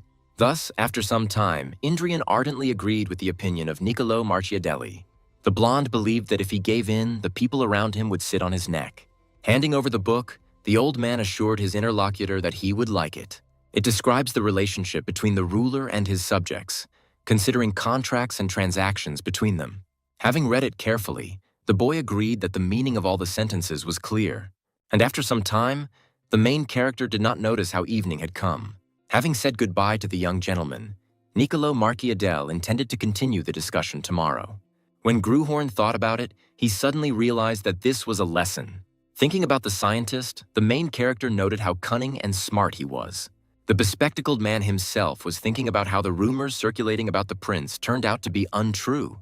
After some time, Indrian, lying on the bed, did not know what to do. Tossing and turning all over the bed, he thought about how without training there was nothing at all to do. Unexpectedly, my lord learned from the maid how Count Weilerhard came to him. Without thinking twice, he told Adelia to, of course, let the guest in. While waiting for Uncle Indrian to appear, he noted how several days had passed since their duel. And a few minutes later, the man with the scar showed up, but the blue-eyed man was immersed in his thoughts. Seeing his uncle's face, the prince assumed that he still hadn't overcome his inner demon. At that very moment, Bael Valarhard asked the protagonist for forgiveness, which he didn't expect at all because for him, his uncle had always been an arrogant knight. The dark-haired man added that he had broken his oath by wounding his nephew. Gruhorn himself was thinking about how he had fallen ill because of his own mistake with the dragon fighter's hymn. In addition, the boy remembered how the queen had said that her brother also had a hard time. Returning to the present, Bael Valarhard asked the boy what he wanted. He also added that he was ready to give his own hand, which the blonde was not very happy about. Gruhorn couldn't believe that a man who had once been a master of the sword had become so weak because his technique wasn't perfect. After which the main character decided to agree and take advantage of the wish. He shared with his uncle how he wanted to go on a trip, and his uncle had to let him go. The dark-haired man himself recalled with surprise how the prince's house arrest was lifted. Then the boy added that he wanted his trip to be long and preferably outside the capital. Hearing such a request, the man with the scar looked at his nephew and thought, after which he said that they would have to agree on a schedule because of the upcoming banquet, and my lord agreed with this. Turning around, Bael assured the boy that he would let him know when everything was ready. Karl, standing behind him, looked thoughtfully at his young master. Feeling someone's gaze, Indrian asked the long-haired man why he was looking like that. The knight shared how unexpected it all was, because he had assumed that the prince would demand something crazy. After all, Count Weilerhard broke his word, and it would be bad to let such an opportunity go. To which Indrian replied that seeing how the stubborn old man was grieving, he felt sorry for him. Then the long-haired man laughed, which made the main character very unhappy.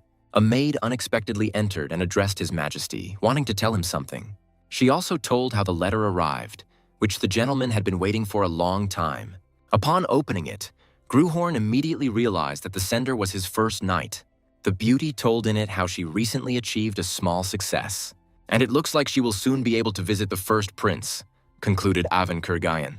Reading the letter, Indrian was only glad because this news came just in time for him. 5 days later, Bael sent the long-awaited news, and 2 days later, the prince set out on his journey.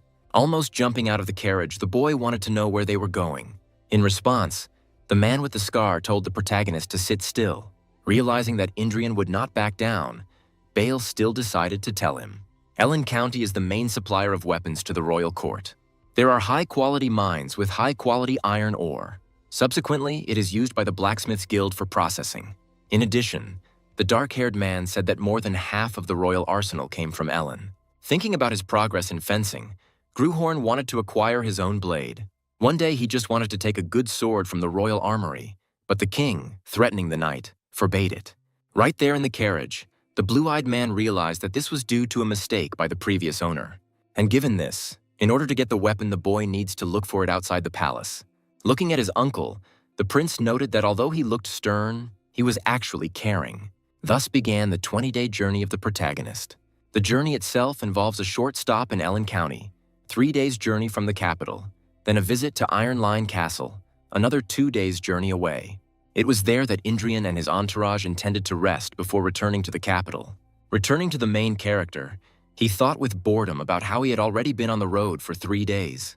The fellow traveler, on the contrary, is the very idea of despondency that answers only yes or no. The main character didn't like all this at all, which made him sigh heavily. Realizing that he had a lot of time, the boy decided to test his mana heart. Due to the attack after the dragon fighter's hymn, it was completely empty. But it was time to replenish it, Gruhorn concluded, focusing his mana. Plunged into the void, he listened and felt the trembling and shaking of the carriage. A cool breeze blows outside and occasionally enters the carriage. The voices of the escort knights, who communicate with each other on various topics. Listening to all this, the main character began to collect grains of mana, collecting them inside himself, after which the collected mana was sent to the empty heart, wanting to fill it. When the boy opened his eyes while in the space of the heart, he was amazed by something. He couldn't understand how it had ever managed to grow to such a size. At that very moment, a system window appeared with the accomplishment of an incredible feat beyond one's capabilities, due to which a fragment of colossal will was obtained. These were the very consequences of the forced use of the dragon fighter's hymn. That attempt reflected on Indrian's body, causing the mana heart to increase in size. The body's constitution was also significantly expanded and changed, making it capable of withstanding much more mana. Thus, the protagonist reached the rank of sword expert, and the connection with the source improved. Some of the restrictions were lifted. The third eye's power has been significantly strengthened several times. At this time, Adelia, seeing the strangeness around the prince, turned to him. Gruhorn himself was delighted to realize that he had become much stronger after receiving his promotion. After some time, the first prince and his people were able to reach Ellen County. The man who presented himself tried to express in words what an honor it was for him to meet His Majesty. The man in the red robe bowed his head and introduced himself as Edgar, while the man next to him was called Torrance. The man assumed that the road was long and wanted to accompany the gentleman to his quarters. Having entered the huge building, the boy began to look around thoughtfully. He also noted how Ellen's mansion was truly filled with all sorts of hardware. But this was just low-grade junk in the opinion of the main character. Apparently, Indrian realized that it would not be easy for him to find what he needed here. Without intending to delay, the prince asked Edgar if it was true that the blacksmith's guild was located on his territory. Having received a positive answer at the same second, Gruhorn said that he wanted to take a look around there. Heading towards the guild, the aristocrat explained how blacksmiths were rude and stubborn. When work is in full swing, they can even ignore their own lord. Entering inside, the main character was amazed by everything he saw in front of him. Inside the guild, work was in full swing. The temperature was so high that it could have made you sick. What most struck the young gentleman was the ringing of hammers filling the air. Looking at Indrian, who was moving forward, the aristocrat tried to address him. But the boy, feeling the roaring flames and the hissing of the furs, moved only forward. Yet, amidst all this, one exceptionally clear sound could be heard. Looking at the skilled blacksmith, the protagonist felt a rather familiar feeling. This was his first memory, when he was still an ordinary sword. Suddenly, the boy was brought out of these thoughts by the appearance of a handkerchief. The maid, looking at her master, told how he was completely soaked. The man who appeared, causing all the blacksmiths to stop, greeted His Highness. The aristocrat introduced the man as the guild leader named Zaxxon. But still, among all the workers, there was one who did not want to stop his work. Saxon ordered him to immediately drop the hammer and bow to the young master. In response, the main character covered the mustachioed man's mouth with his own hand, forcing him to remain silent. Then he asked, why do something he had not even intended to ask for? With these words, the blonde emphasized how quickly the iron would cool down. Realizing that they could continue working, the blacksmiths rushed to their furnaces. The main character, in the midst of all the commotion, stood and watched only one person. Behind the old man, who, time after time, delivered precise blows to the hot iron. Feeling a strange feeling, Gruhorn wondered what this was. After leaving the workshop, Edgar told how the old man had been forging swords and immediately melting them down for the last 6 months. Hearing this, the main character attributed everything to marriage, but the aristocrat himself did not know. There are rumors surrounding this blacksmith and how every blade he forges is a masterpiece. Even the blades that Edgar saw seemed flawless to him, but they were still melted down. Moreover, the old man had hardly slept for the last month, but had been working all the time. He is no longer young, so everyone around him is seriously worried about him. Several days passed since then. The prince came to the forge at dawn and left late at night. At one time, that old man simply continued to work, not paying anyone any attention. The prince watched silently as the blacksmith tried to create his creation. Despite the general tension caused by rumors about the first prince's visit, it was even surprising that his arrival was quite quiet. And so, after a long time, the day of departure came, and the boy spent the day as usual. But in the end, Indrian let out a heavy sigh and realized that he would not be able to see the result. Edgar was watching all this, and had not taken his eyes off the gentleman since the day he arrived. At the same time, the aristocrat saw how deeply disappointed His Majesty was. Not daring to stay any longer, the protagonist told his companions to go. The Count himself also gave in to sadness, as did the guest who had come to visit him. He hoped that the prince would at least catch a glimpse of the master's completed sword. But then, to the protagonist's surprise, Edgar arrived and told him how the master managed to complete his creation. Rushing forward, Indrian, out of breath, finally saw the blacksmith in front of him. The old man, standing with his brainchild, looked at the shimmering rays of the sun on the blade, after which, upon seeing the first prince, he bowed his head and showed his sword.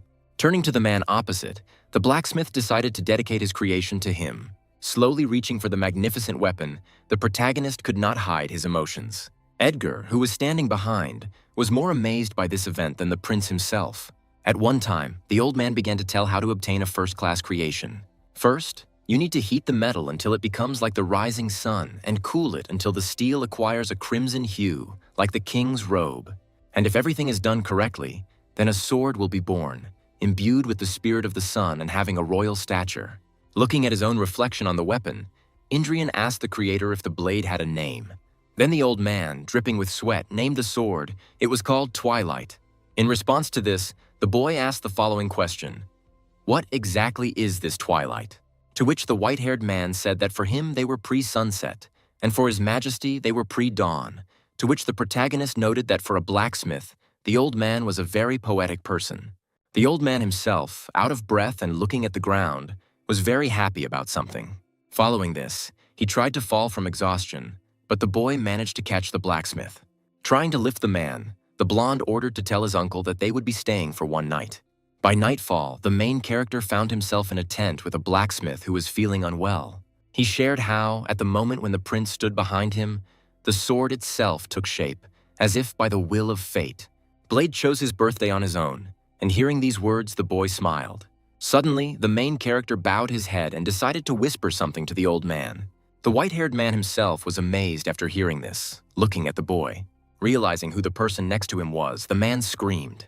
But then he laughed and told how he now began to understand everything.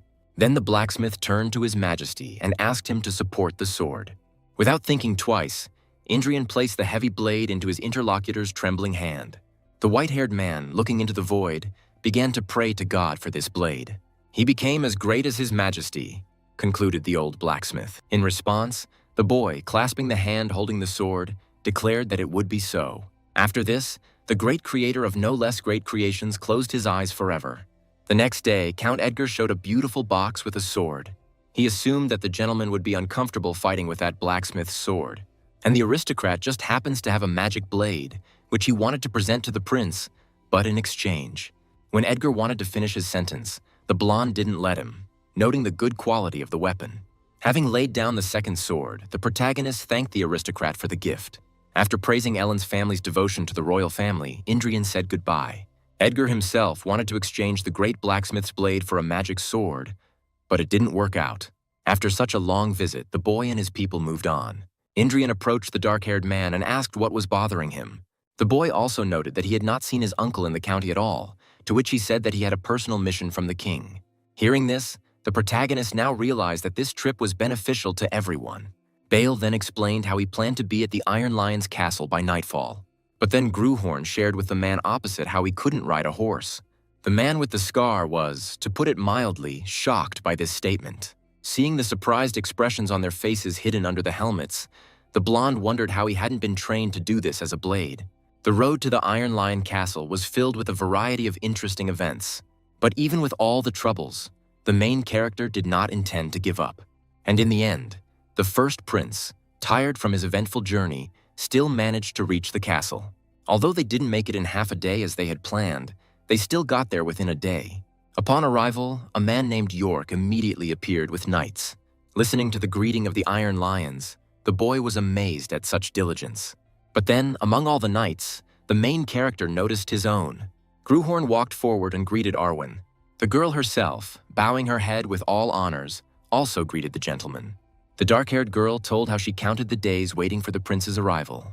At this time, Indrian noticed looks filled with envy towards the dark-haired girl. To the boy's surprise, he felt Adelia's intense gaze. Realizing how hostility towards the owner could provoke the girl, Indrian turned to her. Having returned to her previous state, the green-eyed girl bowed her head before the prince. Returning to Arwin, His Majesty told her to follow him. With a smirk on his face, the blonde noted how they had a lot to discuss. And after some time, Gruhorn changed his clothes and prepared for the upcoming training. He wanted to see the skill of the Iron Lions, who are called the best in the kingdom. When the boy asked who his first opponent would be, the crowd began to look around. Not finding an opponent, the boy asked the knights if they were afraid of his status, after which the blonde swore on Leonberg's behalf that he would not hold anyone responsible for the outcome of the fight. Once again, finding no takers, the blonde noted how the famous Iron Lions turned out to be just kittens. Immediately after these words, the first candidate appeared, named Dale from the Dennant clan. He also shared how he lacks the skills to demonstrate the Iron Lion style. Yet he was the first to dare to oppose His Majesty in the competition. In response, the main character was only glad that the enemy had appeared. The red-haired man, not intending to wait, rushed towards his opponent with a wooden sword at the ready. The boy himself, using the heart of mana, began a confrontation with the enemy's mana chain. In a mere moment, Dale of the Dennant clan was defeated by the protagonist. Indrian, having gotten into the swing of things, wanted to begin the next duel with the knight. At the time, the Iron Lions, looking at the defeated member, could not hide their surprise. Gruhorn's next opponent was Paul Rodheim, who told how he managed to end up in his third year one year. But even such a man turned out to be no match for the main character's fencing strength. Following this one-sided duel, another 10 of the same kind took place. Looking at the crowd of defeated opponents, the blonde was not very happy. Tom wanted to fight with real knights who possessed sufficient strength. Thinking about this, Gruhorn turned to Arwin, which surprised the girl with such suddenness. The prince himself told how when he was getting ready to go back, he would take the dark-haired girl. Hearing these words, the girl bowed her head and obeyed the master's words. Unexpectedly, to the boy's delight, another candidate for opponent appeared. Standing in front of the prince, the white-haired man decided to propose a small argument. Without letting the knight finish his sentence, the protagonist refused. He, with a displeased look, declared that Arwin was not a trophy. Having ordered Karl to bring the sword, Indrian suggested putting something else on the line. For example, if the long-haired one defeats him, he will be able to get this blade. The dark-haired woman standing nearby was amazed by such generosity. The potential enemy himself was of the same opinion as Arwin. Rushing to the gentleman, the girl tried to offer her candidacy for a duel but was immediately refused. The blonde added that the dark-haired one was 1,000 times more valuable than any weapon. Shaggy, introducing himself as Dunham of the Fahrenheit clan, was only too happy to agree to such a proposal. Thus, the main character's opponent turned out to be the almost owner of 3 chains. To which the boy responded by noting how his opponent was a recent owner of a double chain. Having shown his blade, the long-haired man said that it was the 17th work of the craftsman known as the Master of Swords. And if the gentleman wins with fashion, he will receive this very weapon. In response, Gruhorn explained how he, too, was the owner of this master's blade. This sword is the 100th creation of the genius blacksmith from the Blacksmith's Guild. The long-haired one shared how he hadn't heard that the Master of Swords had created the 100th weapon, to which the main character told how this sword was forged for him several days ago. Noting the poorly chosen path of the sword of the young master, Dunham decided to demonstrate true style. The boy was amused by how the long-haired man dared to call him Mana Heart. The prince explained out loud how this technique was not his, but came from the depths of centuries. Adelia, watching her master, was mesmerized by the spectacle. Indrian stated that he only needed this type of technology from his people. Turning to the girl standing next to him, the main character told her to watch carefully, after which an aura appeared around the first prince, turning into the form of a swordsman hero. Adelia must watch him for one reason, to follow the same path. Without wasting any time, the maid began to repeat after her young master, after which she declared that she would definitely follow this path no matter what. At this time, Bale Valorhard was chatting with York over a cup of tea, discussing his fourth visit to the Iron Lion's castle. The man, on the contrary, told how the fourth prince is not interested in the throne, which is why he does not come here. The third and fifth arrived while the first was under surveillance due to an incident. Even the second prince had recently dropped by, and no matter how much notoriety there was, it could not be denied that the first prince was the rightful heir to the throne. And since things have come to this, the blame lies with the dark-haired one, York declared. After all, if the commander of the Third Corps had supported the first prince even a little, His Highness would not have found himself in such isolation. York wondered why Bale had only started acting like a guardian now after so much time. Listening to these words, the dark-haired man agreed that he had once truly renounced the boy when he was a tyrant. One day, when Bale was scolding him for drugging himself with a vile potion, the first prince rushed at his own uncle with his blade at the ready. Then Bale, deeply disappointed, returned to the north, and his nephew sent him a letter with wine, after which the man with the scar, using his strength, drank cheap poison. By burning his dark-haired one with him, he burned all the pitiful remnants of family feelings. However, the boy who seemed hopeless to his uncle changed dramatically. The first prince endured all the grueling training and grew stronger every day. At this time, York recalled how his interlocutor had once said that Indrian should not become king. Now the man realized how his nephew was completely different from what he had been in the past. With these thoughts in mind, Bale asked the man across from him to give the boy a chance, at least so that he would be on equal terms with the other princes. After which, the dark-haired man bowed his head and once again asked York to help him. Listening to Count Weilerhard, the brown-haired man shared that he didn't understand one thing: who had changed, the first prince or Bale. Suddenly, a knight appeared and turned to his lordship Valabin for attention. The reason was the very first prince who had recently appeared, which astonished the duo. Heading towards the protagonist, York shared that there was no point in worrying him. Dunham knew his limits. Even in a duel with real swords, he is unlikely to maim a member of the royal family. In response, Bale noted how his interlocutor should worry about the knight, not the boy. Hearing such a statement, the brown-haired man found himself in a state of confusion and called the dark-haired man strange. When the duo arrived at the place, they saw a long-haired man flying in front of them. Thus, the main character managed to win again to the joyful cries of the others. York, seeing this whole picture, asked himself only one question: what happened? Bale reminded him that he had said that he needed to worry about his knight. In this battle, the protagonist recalled how his uncle said that a true knight begins with 2 chains. Crossing blades, Indrian realized that this was not an exaggeration, because even with the current anthem, it would be difficult to win. But still, Gruhoron understood that he could not use the dragon fighter's hymn against an ordinary knight. With this thought in mind, the boy decided to resort to using hyper-concentration. Having focused his mana into the heart, the protagonist prepared to receive the enemy's attack. As he rushed forward with his sword, the blonde felt a familiar feeling, just like the day lightning struck.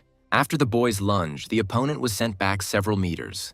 Then the next enemy appeared, whom Indrian no longer heard. Fully concentrating on the fights, the blonde rushed ahead.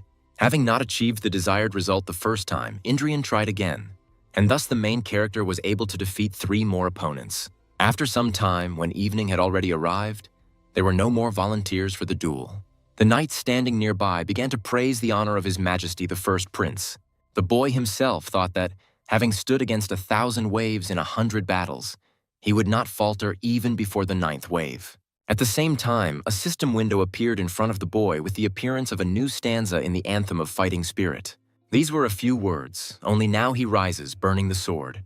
The Anthem of Duel has also been upgraded to a new rank of Outstanding, giving more power to its owner. Seeing a multitude of system windows in front of him, the main character was delighted. But at that very moment, the first prince fell to the ground due to lack of strength. The knight ran up and asked the boy if he was okay, after which he expressed universal respect for the victory won by His Highness. Following this, all the knights who had gathered nearby began to praise the first prince. Gruhorn himself couldn't understand what was happening, because recently all these people were ready to tear him apart. At this time, York noted how simple all the people present were by nature. The victory of the protagonist stirred their blood like nothing else. Bale, approaching the boy and noting his face, assumed that he expected to anger the knights. But in the end, a dignified defeat turned out to be more valuable than a dirty victory. The knights themselves noted how difficult it would still be for Dunham, since he would have to give up his sword. Lost in thought, Gruhorn thought about how all his knowledge had been forgotten and lost along with the mana heart. But still, something has remained unchanged throughout all these centuries. The ability to accept defeat with dignity and respect the strong is the true knightly spirit. After some time, the day came for the excursion to continue on its route. Holding his horse, the protagonist wished to see each other again in the future. An earl named York bowed his head and shared how he would pray for the health of the prince. Unexpectedly, the protagonist asked Valabin to keep everything that happened here a secret. In response, the man asked whether it would not be more profitable for the boy to make this public.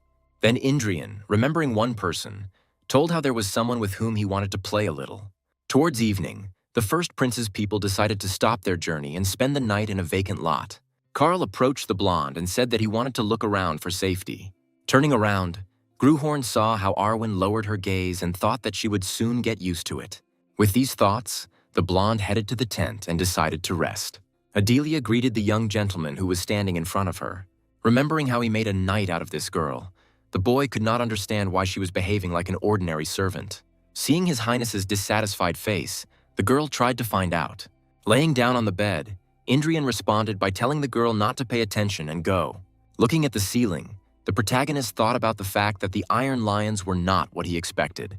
Most rank-and-file knights couldn't wield a sword better than a B rank, and in the past, people only reached the intermediate level after a lifetime of hellish training. And now such people become experts by the age of 20 or 30. Although the level of superhumans has fallen immeasurably, the level of ordinary people has risen sharply. And yet, it's all thanks to the mana chains, the protagonist concluded, standing up abruptly. His uncle is someone who in the past could have made a move on transcendence. That's why the boy was so upset that he gave up this opportunity. However, in this era, it is impossible to achieve anything beyond the exceptional level. Because of which, ultimately, it all comes down to the passage of time. Gruhorn, admitting how little he knows this era, decided to start studying from the very beginning. A voice that suddenly appeared noted the nephew's good mood. Bale added that if the boy puts in all the effort, he will be able to fulfill his dream. Seeing the confusion on Indrian's face, he explained that if other princes had been in his place, they would not have been able to get along so easily with the lions. It was a very wise decision, Ian, the scarred man concluded. Hearing this form of his own name, the blonde could not understand what had happened to his uncle. Then the man with the scar asked the prince if he remembered the bet. If we are talking about defeating the third prince, then yes, Indrian shared. At one time, the man recalled how they argued about winning against any knight with a double chain. Realizing that the boy had fulfilled his promise, Bale decided to keep it. Looking at the approaching dark-haired Gruhorn, I didn't understand what he wanted to do. The uncle himself introduced himself by his own name and stated his position in the kingdom. Officially declares support for the first prince, Indrian Leonberg. Now the main character understood why his uncle's attitude towards him had changed. He couldn't understand when he said that he wanted to take the royal throne. This statement from my uncle eventually had the effect of a bomb exploding. The crowd that surrounded the first prince expressed its sincere congratulations. The newly arrived royal knights and soldiers almost danced with joy. And the servants sent from the palace fussed around the boy all the time. And thus the first prince suddenly found himself at the center of all the discussions. Unable to bear this, the blonde ordered everyone to be sent back immediately. Carl told that the people who arrived would not leave, because they were here by royal decree. Then the main character asked to remove these people from his sight because they were bothering him. Having sat down, the boy breathed a sigh of relief when all the extra people left the room. But then this deathly silence was broken by the door suddenly opening. It was the third prince, upon seeing whom Indrian asked what he wanted. Gillian was angry that his brother was secretly learning fencing from Valorhard. In response, the protagonist asked who learned what from whom, which angered the third prince even more. Pointing his finger at the boy, Gillian declared that he would pay dearly for this deception. Gruhorn himself was thinking about how he didn't need the throne, so why did he need these problems? Returning to that day of personal conversations between uncle and nephew, Indrian shared how he does not intend to become king. Asking the man across from him why he started all this, the blonde received a smirk, after which the dark-haired man reminded how the county of Valorhard is the kingdom's shield from monsters. And as long as the royal family remembers the severity of winter, nothing bad will happen to his family. In response, the first prince shared that he was always calm anyway. And then Bale asked his nephew if he knew what the fate of the firstborn who did not inherit the throne would be. The situation will not change no matter how much Indrian buries his head in the sand. But he must remember. The birthright will only disappear with him, the man concluded as he left. Left alone, Gruhorn thought about how no matter how much they asked him, he would not change his mind. Because all he needs is his power and strength achieved by transcendence. And such a trifle as the right to the throne was not something he would have given away. That's exactly what the boy thought. One day, a noble banquet began, gathering all the aristocrats of the kingdom. One of the people began to introduce the eldest son of the royal family who had entered the hall. It was, of course, the first prince, at whose mention the gaze of the aristocrats changed. It was at this banquet that the protagonist's thinking about the throne changed. Having descended to the people, the main character began to hear praise from all sides. Using the appraisal skill, the protagonist saw the snake heart trait in everyone present. This is the mark of evil karma accumulated by those who robbed others, took away and ruined other people's lives. But still, among such rabble, there were a couple of good aristocrats. Having noticed Taylor, His Majesty, without paying attention to anyone, greeted him. The shy, red-haired man thanked the young gentleman for the invitation. Looking at the red-haired man, the main character thought that although he was not a super specialist, at least he was not corrupt. Suddenly, the knight standing at the entrance turned to the attention of everyone present. And all because a noble man arrived, a marquis named Montpellier Bourgogne. Hearing this, the main character, surprised, quickly turned his gaze back. When the marquis entered, all the aristocrats gathered in the hall bowed their heads in gratitude. It turned out to be the ambassador of the Burgundy Empire, Quillon de Burgundy Montpellier. Having come down, the fat man, looking at the first prince, noticed how he had not seen him for a long time. And at that very moment, Gruhorn remembered who had that last name. In the past, Burgoyne was a sworn enemy, with whom he and the hero fought side by side 400 years ago. The bearer of this name, which has left countless scars on the body of this country. Suddenly, the blonde was brought out of these memories by a falling man with a glass of wine. In just a moment, the blue-eyed man was completely drenched in the contents of the glass. The old man, standing in front of the young gentleman, began to justify himself by saying that he was in a hurry to greet him, after which the aristocrat asked His Majesty for forgiveness. At this time, the ambassador of the Burgundy Empire, Quillon de Burgundy Montpellier, looked thoughtfully at the boy. Turning around, Indrian headed towards the exit, intending to change his clothes. Then he asked Karl, who had arrived, who the man was who had poured water on him. The knight said that this was a marquis belonging to the Bielefeld family. Noting how not everyone in this room was rotten, Gruhorn was even glad of the sharp cooling of his mind. When the boy was left alone, Bale Valerhard entered his room. He told how the Marquis of Bielefeld said that the prince looked like he was going to give him a thrashing. And it looks like he wasn't so wrong, the man concluded, seeing Indrian's face. In response, the blonde noted how he was not such a reckless person. He simply could not understand why the nobles showed more sincere respect to the vicious house of Burgundy, which boasted of its power in the heart of the kingdom, than to the royal family. The atmosphere was too tense to call it peace, and the attitude too one-sided to call it an alliance. The main character could not understand how the country had reached such a state. In response, Bale looked down and shared that there was a whole story behind it. In the past, the kingdom steadfastly repelled numerous invasions by the empire.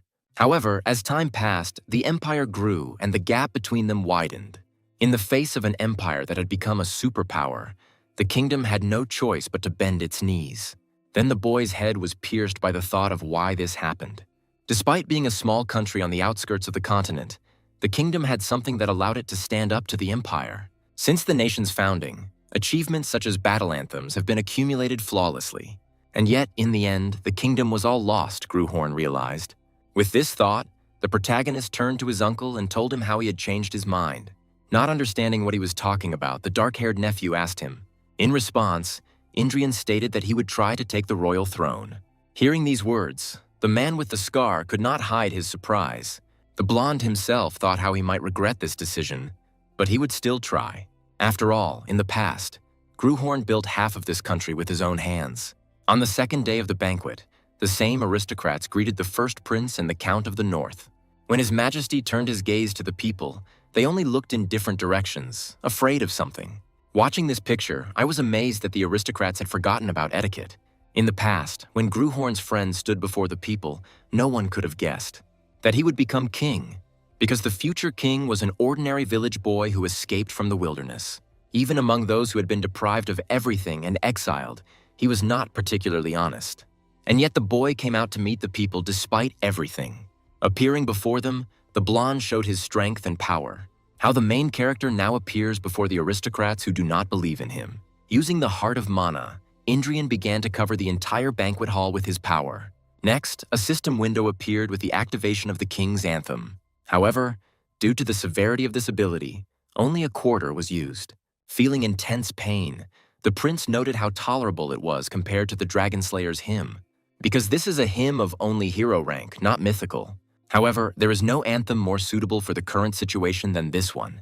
After which, those aristocrats who had recently forgotten about etiquette now bowed their heads. Rejoicing at his successful deed, Indrian wanted to tell people to raise their heads.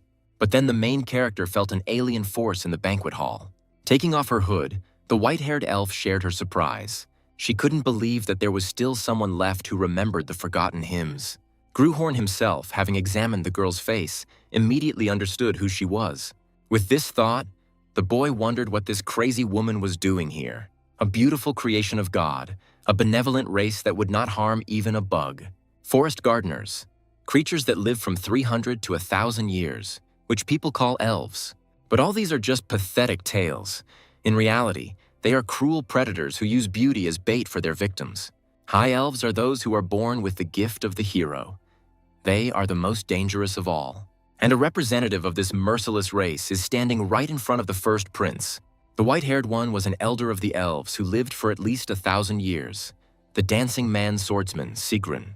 In the past, the white-haired girl wanted to get Gruhorn after the death of its owner. Receiving refusals, Sigrun only wanted to take this blade for herself even more. Remembering the past, the blonde noted how now the girl does not understand who is standing in front of her.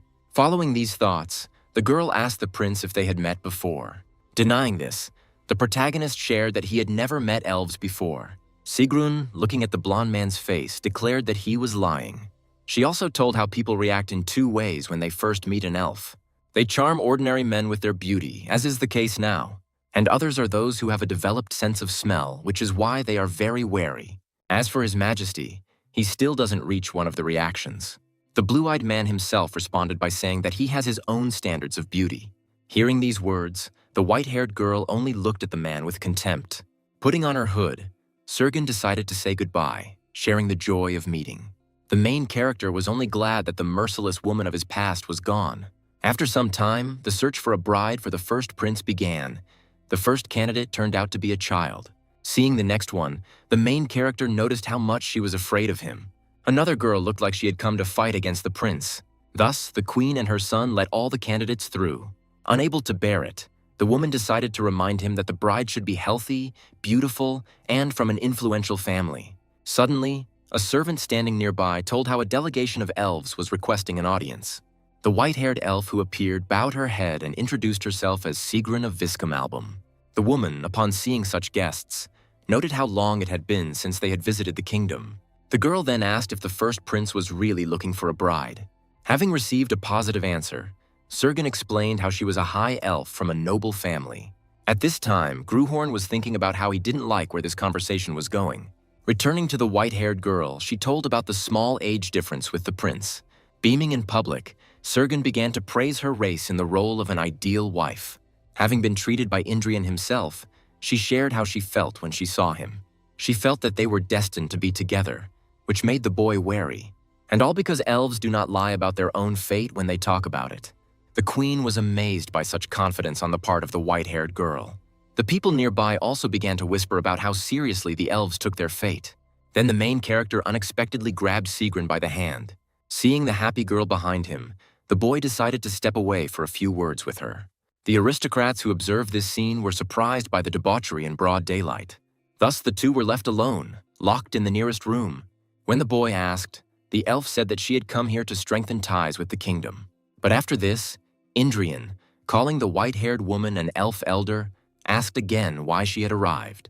Then he began to name all the girl's titles, such as the executioner, who had been killing for hundreds of years for the sake of his family, and the sword of Viscum. He assumed that the girl was here on reconnaissance or on some kind of mission. In response, trying to stop her laughter, Sergen asked the prince how he knew about her.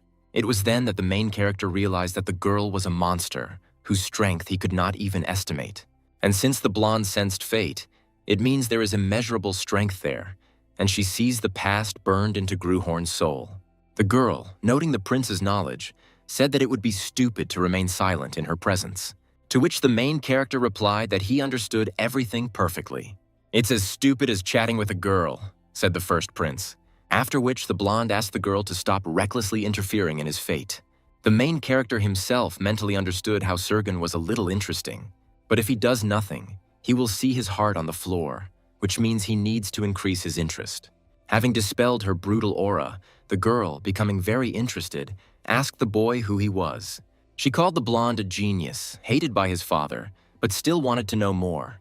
In response, Inrian told the white-haired girl to wait, because she would be able to find out everything herself.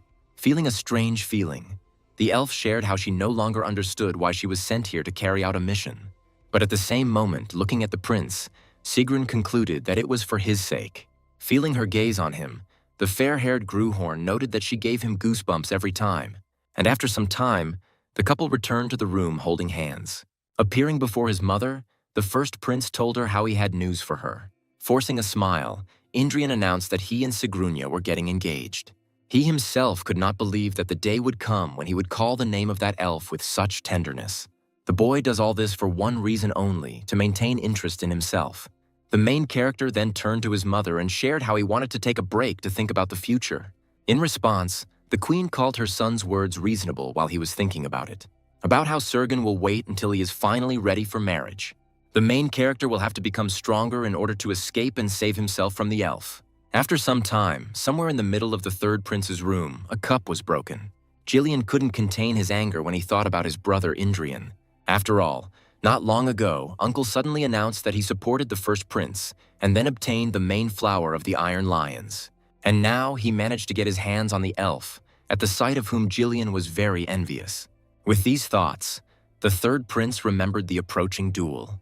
He intended to crush Indrian, anticipating the look on his face after losing. Thus, after a few days, the desired duel took place. Yawning, the protagonist could not understand why so much chatter was needed for the sake of a couple of sword swings. Jillian himself asked if his brother liked the crowd of spectators that had been brought in.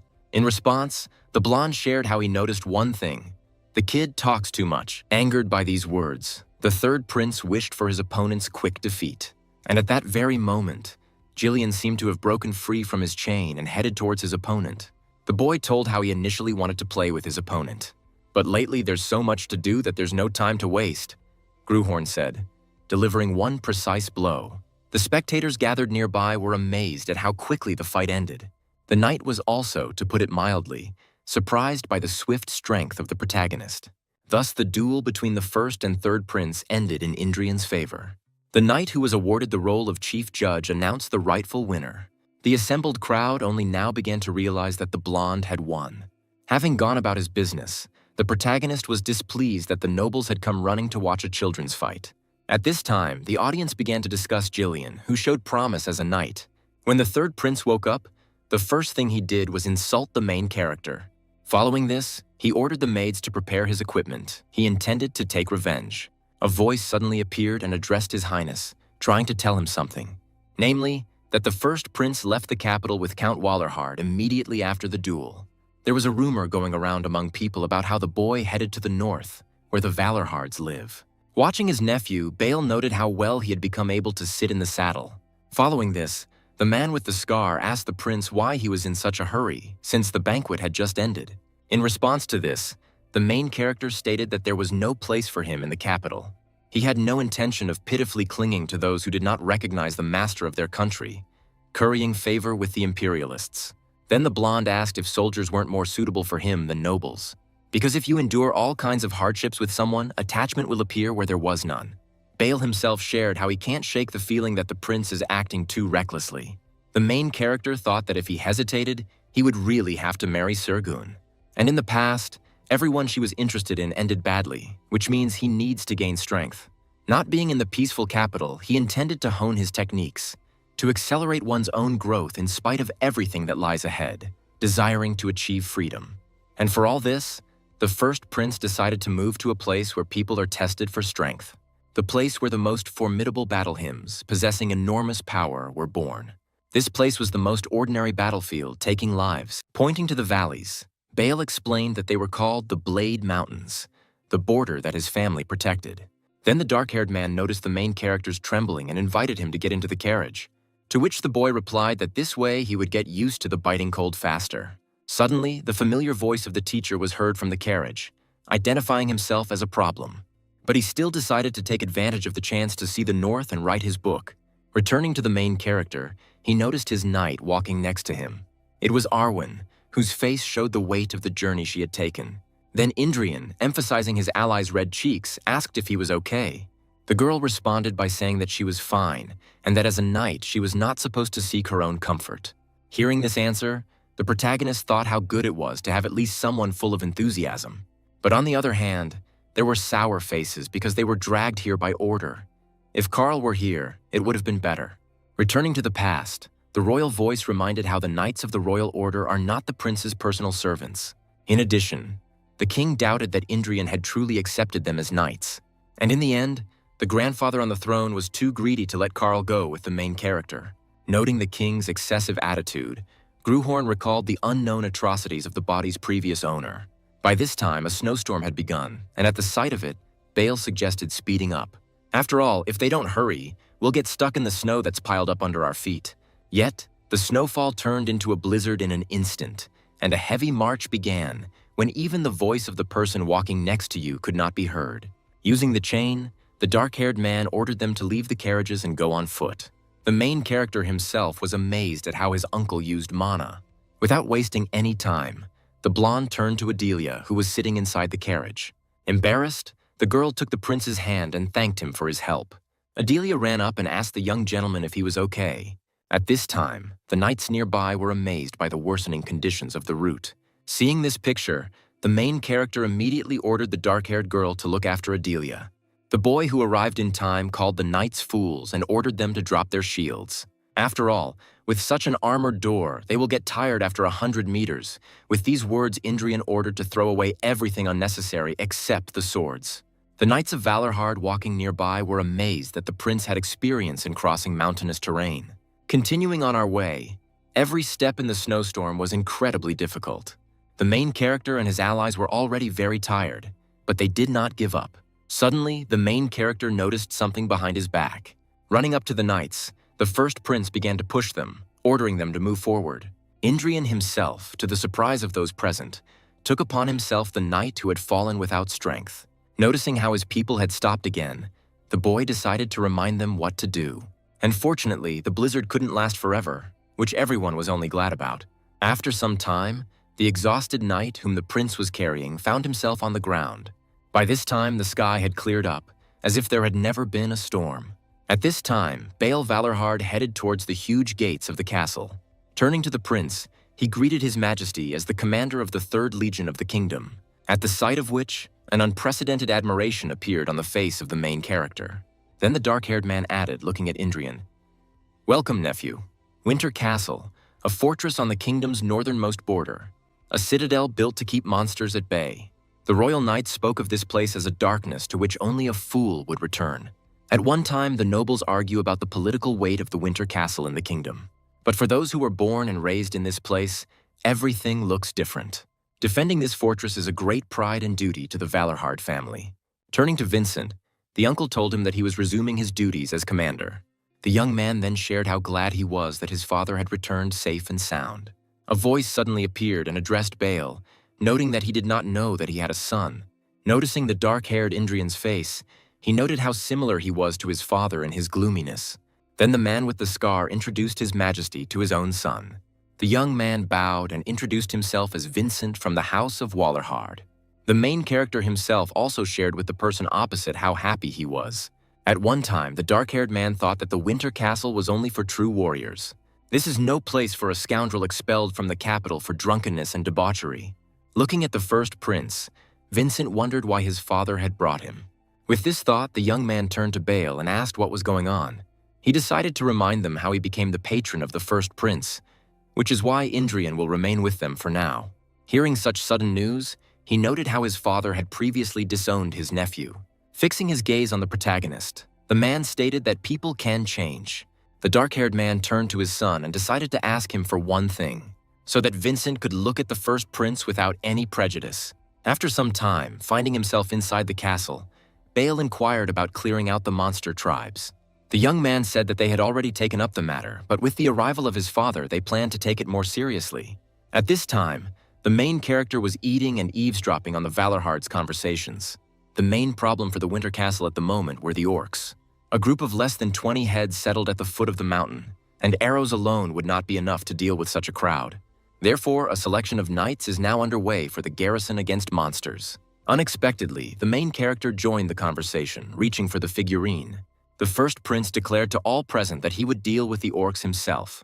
At one time, the people standing nearby decided to remind them that the orcs of the Bladed Mountains were unusual. Then the dark-haired man asked Vincent how many individuals lived at the foot, in his opinion. He also told how they had already counted a group of 20 orcs, consisting of warriors and shamans. The man with the scar received this information and asked Indrian if he was confident in himself. Understanding what was going on, Vincent shouted at his father, trying to stop him. The main character just smiled and thought about how the boy opposite needed to shut up. Ignoring the dark-haired man next to him, Bale asked Indrian the next question, what he needed. The blonde responded by asking for 3 guides and equipment for his people. Vincent, standing nearby, could not believe that some scoundrel would be able to complete the task. When the main character found himself with his equipped knights, he ordered them to advance. Hearing the question, Gruhorn told how they received the task of destroying the orcs. A mustachioed man from the crowd once reminded them that their task was to protect the prince, to which the boy emphasized how people would still have to follow him on his mission, for his own safety. Heading down the corridor, the first prince asked to be reported when the knights received their equipment. Gruhorn himself thought about how these people should help him for the sake of the royal decree. Using his appraisal ability, the boy noticed how all the knights had good skills. But among this crowd, there was one red-haired man named Joseph with a talent for interrogation and disguise. When the time came to set off, it turned out that Vincent would be the guide. He told how if they failed the task, the consequences would be serious. The main character, in response, emphasized how the boy opposite was very afraid. Trying to use the appraisal skill failed for Gruhorn, which means he has at least 3 chains. And behind the dark-haired one, there is only 1 ranger. The remaining knights, disguised as rangers, will intervene if things get tough. The boy himself was not at all disappointed by these facts, but on the contrary, they made him laugh. Seeing Adelia trembling, the young master told her how she would not take part in the task. Thus, the main character and his people set out. Vincent kept going on and on about how the Blade Mountains were a dangerous place. Suddenly, a snow-white hare darted past the main character, afraid of something. The guide standing nearby became wary because this small event meant one thing. Nearby is the very group of orcs they are hunting. Using gestures to describe what he saw, the guide asked Indrian what the plan was. By raising his hand, the main character ordered the people standing behind him to get ready. At this point, the green thug noticed a crowd of people quietly approaching. Gruhorn himself mentally noted how long it had been since he had seen these scum. At the same moment, a hail of crossbow arrows was released onto the crowd of monsters. Then a heavy tread began to shake the earth as it approached the people.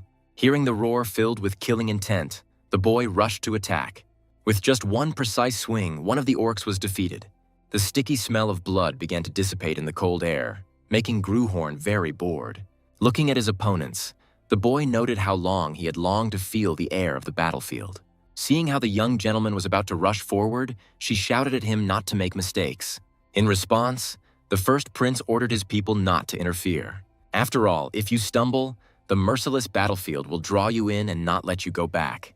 More than 400 years ago, when the orcs were not monsters, but the proud rulers of the continent, a song was born of a miserable man who left no name in history. A man whose hatred for the orcs burned brighter than the sun in a clear sky. The funeral song of a father whose strength was exhausted in endless battles with monsters.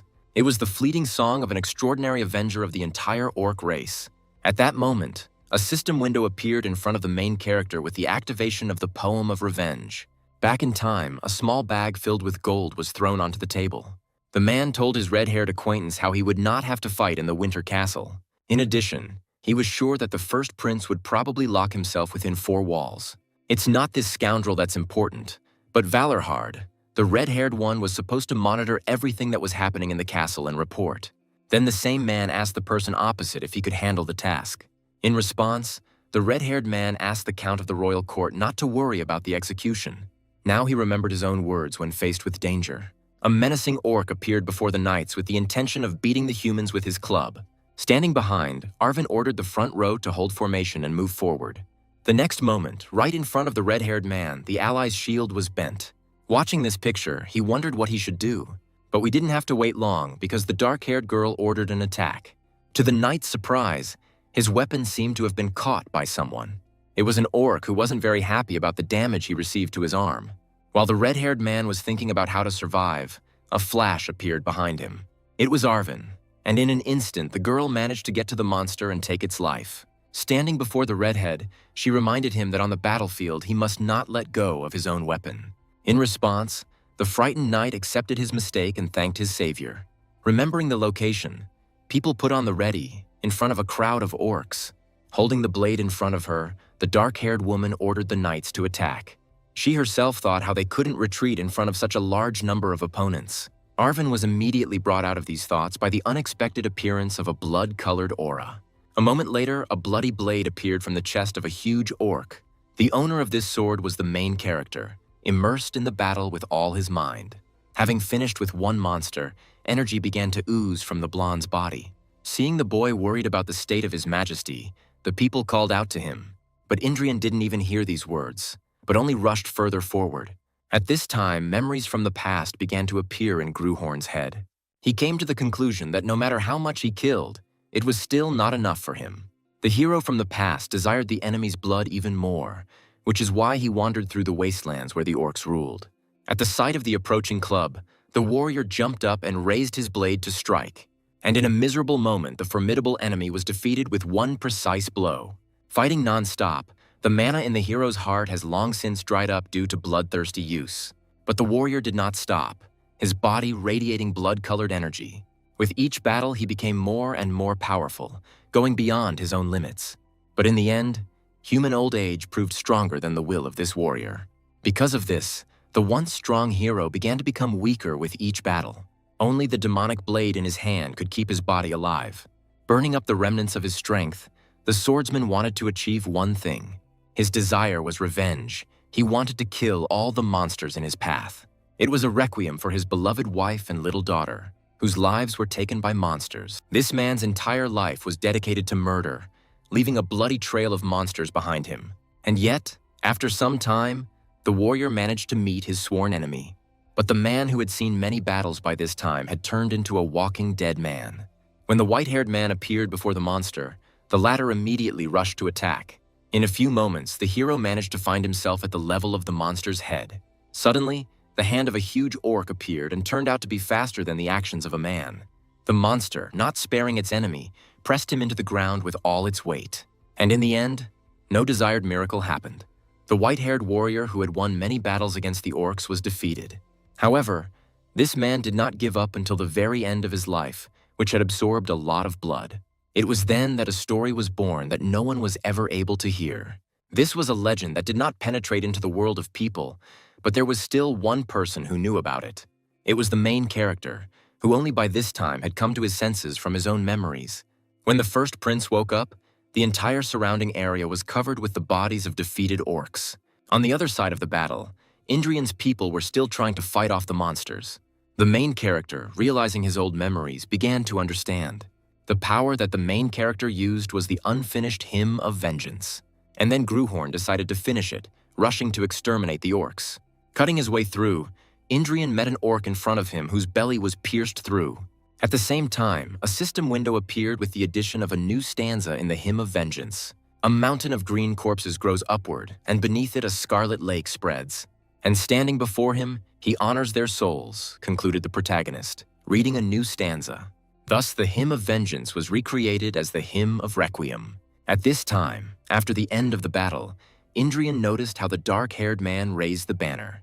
A second later, Vincent broke the orc's banner, thereby declaring the monster's defeat. The dark-haired man, raising a broken stick with a red cloth, declared victory. The allies standing nearby shared this joy with Vincent. The main character himself did not stop watching the dark-haired man, thinking about his name. Vincent, the heir of a family who dedicated his entire life to the war against monsters. At the same time, he bears the same name as the unfortunate avenger who, in the distant past, gave his life dreaming of exterminating the orcs. Finally, the warrior declared that even in the next life he would continue his revenge. Then Indrian saw a dark-haired man with a displeased expression in front of him. Noticing his ally's expression, he asked what Vincent wanted. Then, bowing his head, the warrior extended the banner, asking His Majesty to accept it as a gift. After all, the warrior who fought the bravest gets the right to take the enemy's banner. This is the priceless symbol of courage that amazed the boy. In addition, Vincent and the other knights simply wanted to present the banner to His Majesty. Then Arwin arrived and turned to her young master. She shared how she admired the prince's bravery, which she saw in battle. Then all the people who took part in the battle with the orcs bowed their heads before His Majesty, after which the main character, raising the banner, declared victory over the orcs. After these words, the allies flared up and began to shout the name of His Majesty. And then they also warmly welcomed the first prince to the Winter Castle. Victory, honor, glory, all of this was now in the hands of the main character. Ignoring Vincent, the boy continued to boast. Suddenly, the first prince heard the number 16 spoken. It was the dark-haired one who shared how he managed to get the banner 16 times. The warriors standing nearby noticed how their commander was bragging again. In response, the main character, to Vincent's surprise, continued to rejoice in her victory. Then, from the dark-haired man's face, one could understand how much he didn't like it. After some time, a red flame appeared in the middle of the snowy valley. Turning to Indrian, the younger Valorhard explained how, despite fighting an elite squad of orcs, their losses were minimal. But still, Arwin shared how much she didn't like it all, to which Vincent stated that victory would be the best gift for the dead, because their family usually commemorates their dead comrades with the blood of orcs. Hearing and seeing Vincent, the protagonist is once again surprised by his resemblance to the Avenger. Gruhorn even had the thought that the younger Valorhard was the reincarnation of a warrior from legend, after which Indrian asked whether the Third Legion always sent so many men. The dark-haired man noted the coincidence, because there was a squad of rangers nearby who decided to agree to help. The main character himself assumed that they didn't trust him and decided to play it safe. But then the words of the younger Valorhard brought the protagonist out of these thoughts. Tom was curious as to why the orc squad needed this surprise raid, and why didn't any of the ranger squad spot them? With these words, Vincent suggested returning to the castle. After some time, Bale, who had come out of the fortress, noted how well the warriors had tried. Tom was happy to greet the returning people of the Winter Castle. Without thinking twice, Indrian rushed forward, talking about receiving the orc banner. Seeing this, the rest of the castle's warriors began to congratulate His Majesty. At this time, the blonde knights had already counted the prince's boasting for the 11th time. Vincent told his father about the strange things that happened in the mountains. He also suggested that perhaps the orcs were tracking the victim, but this was still a bad sign. After listening to his son, Bale suggested that the returning warriors rest. Then the main character noticed Vincent's strange look at him. He turned to His Majesty and once again thanked him for his help. The boy once emphasized how the younger Valorhard looked down on him. Arwin, who was standing nearby, said that this is just the kind of person he is, and his opinion is not so easy to change. Suddenly, the fair-haired man heard a female voice calling out to him. It was Adelia, very happy about the return of the main character. Running up to the prince, she shared how afraid she was that something might happen to him. In response to these words, the first prince asked his knight if he knew what the object in his hand was. Once in his room, Indrian was told that in a few days another squad of rangers would be sent out on patrol. Vincent added how they don't know what to expect in the mountains, which is why they choose the best warriors. And that means His Majesty shouldn't go with them, the dark-haired man concluded. Indrian asked Vincent, who came to his room to tell him just about this. In his mind, the blonde assumed that his uncle wanted them to become friends. Understanding this, the protagonist told the dark-haired man to go because he needed to rest. Left alone, Gruhorn looked at the orc banner he had received on the table. Recalling recent events, he noted how he found himself in the thick of battle and was able to perform the battle hymn perfectly.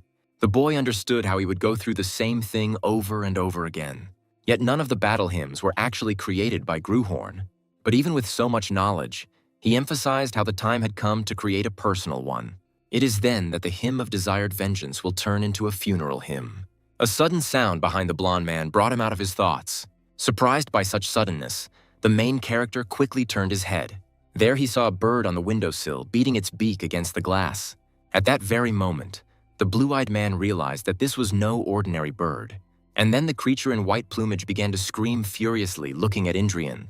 A few moments later, This bird appeared on the table in front of the main character. Looking at it, he noted that it was clear that it did not appear there on its own. And at the same moment, the bird asked the boy if he liked her gift. Understanding that Sergun, the main character, was more impressed by some gift. After which, realizing it, he asked his interlocutor if the group of orcs had really appeared because of her. The girl replied that she only wanted His Highness to fight worthy opponents, and she hopes that he appreciated her concern, concluded the white-haired woman on the other side. Gruhorn himself was unhappy with these words, because several trackers died because of the long-eared one. All elves are such perverts. She must have had a lot of fun watching the battle, Indrian suggested. Sergun also noted how impressive it was to see the anthem directed at the entire orc clan. Hearing these words, the boy thought about what the elves call goodwill. Not intending to clownish around for long, the first prince asked his interlocutor to get down to business.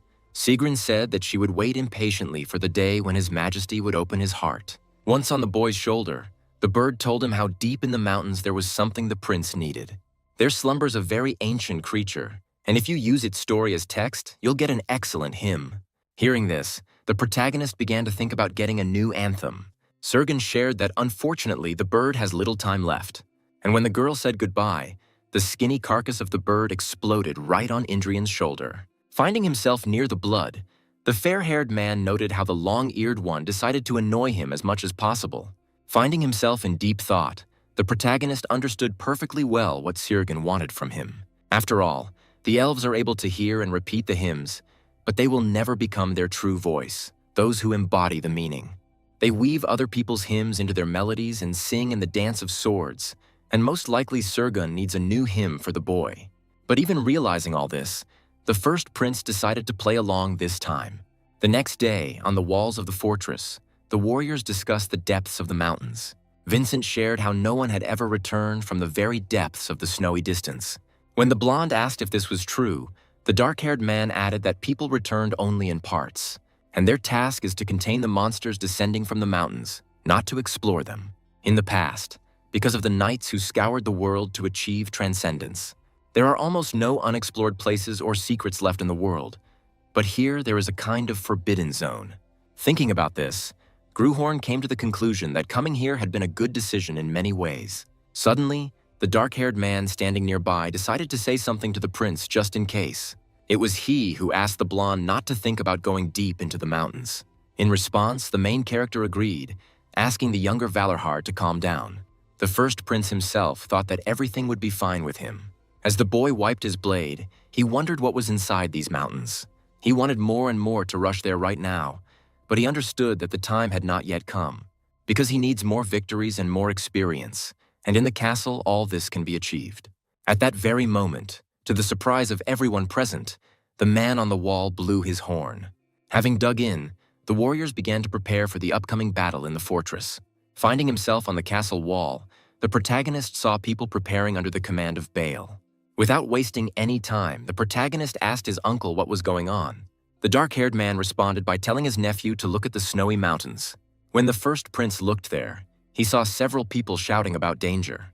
In addition, the warriors were scared to death of something, which only increased their speed. Seeing this whole picture with the trackers, Gruhorn asked himself another question. What are they running from? The warriors standing on the walls of the fortress began to shout to their allies to hurry. And all because wolf riders appeared behind this trio. The rangers, without losing their pace, were getting closer and closer to the gates of the fortress. But because of the short range of the bows, the people were unable to be saved. Watching this picture, Indrian noticed something strange. But Baal said that the orcs were just playing. Suddenly, one of the three trackers stopped, to everyone's surprise. He understood that at this rate they would all be killed in a matter of mere moments. And then, with tears in his eyes, the warrior decided to take a desperate step. He wanted to stop the orcs. Holding his blade in front of him, the warrior, calling himself the Ranger of the Great Valorhard, ordered the monsters to attack. The people standing on the fortress wall began to scream frantically, asking their ally to run to them.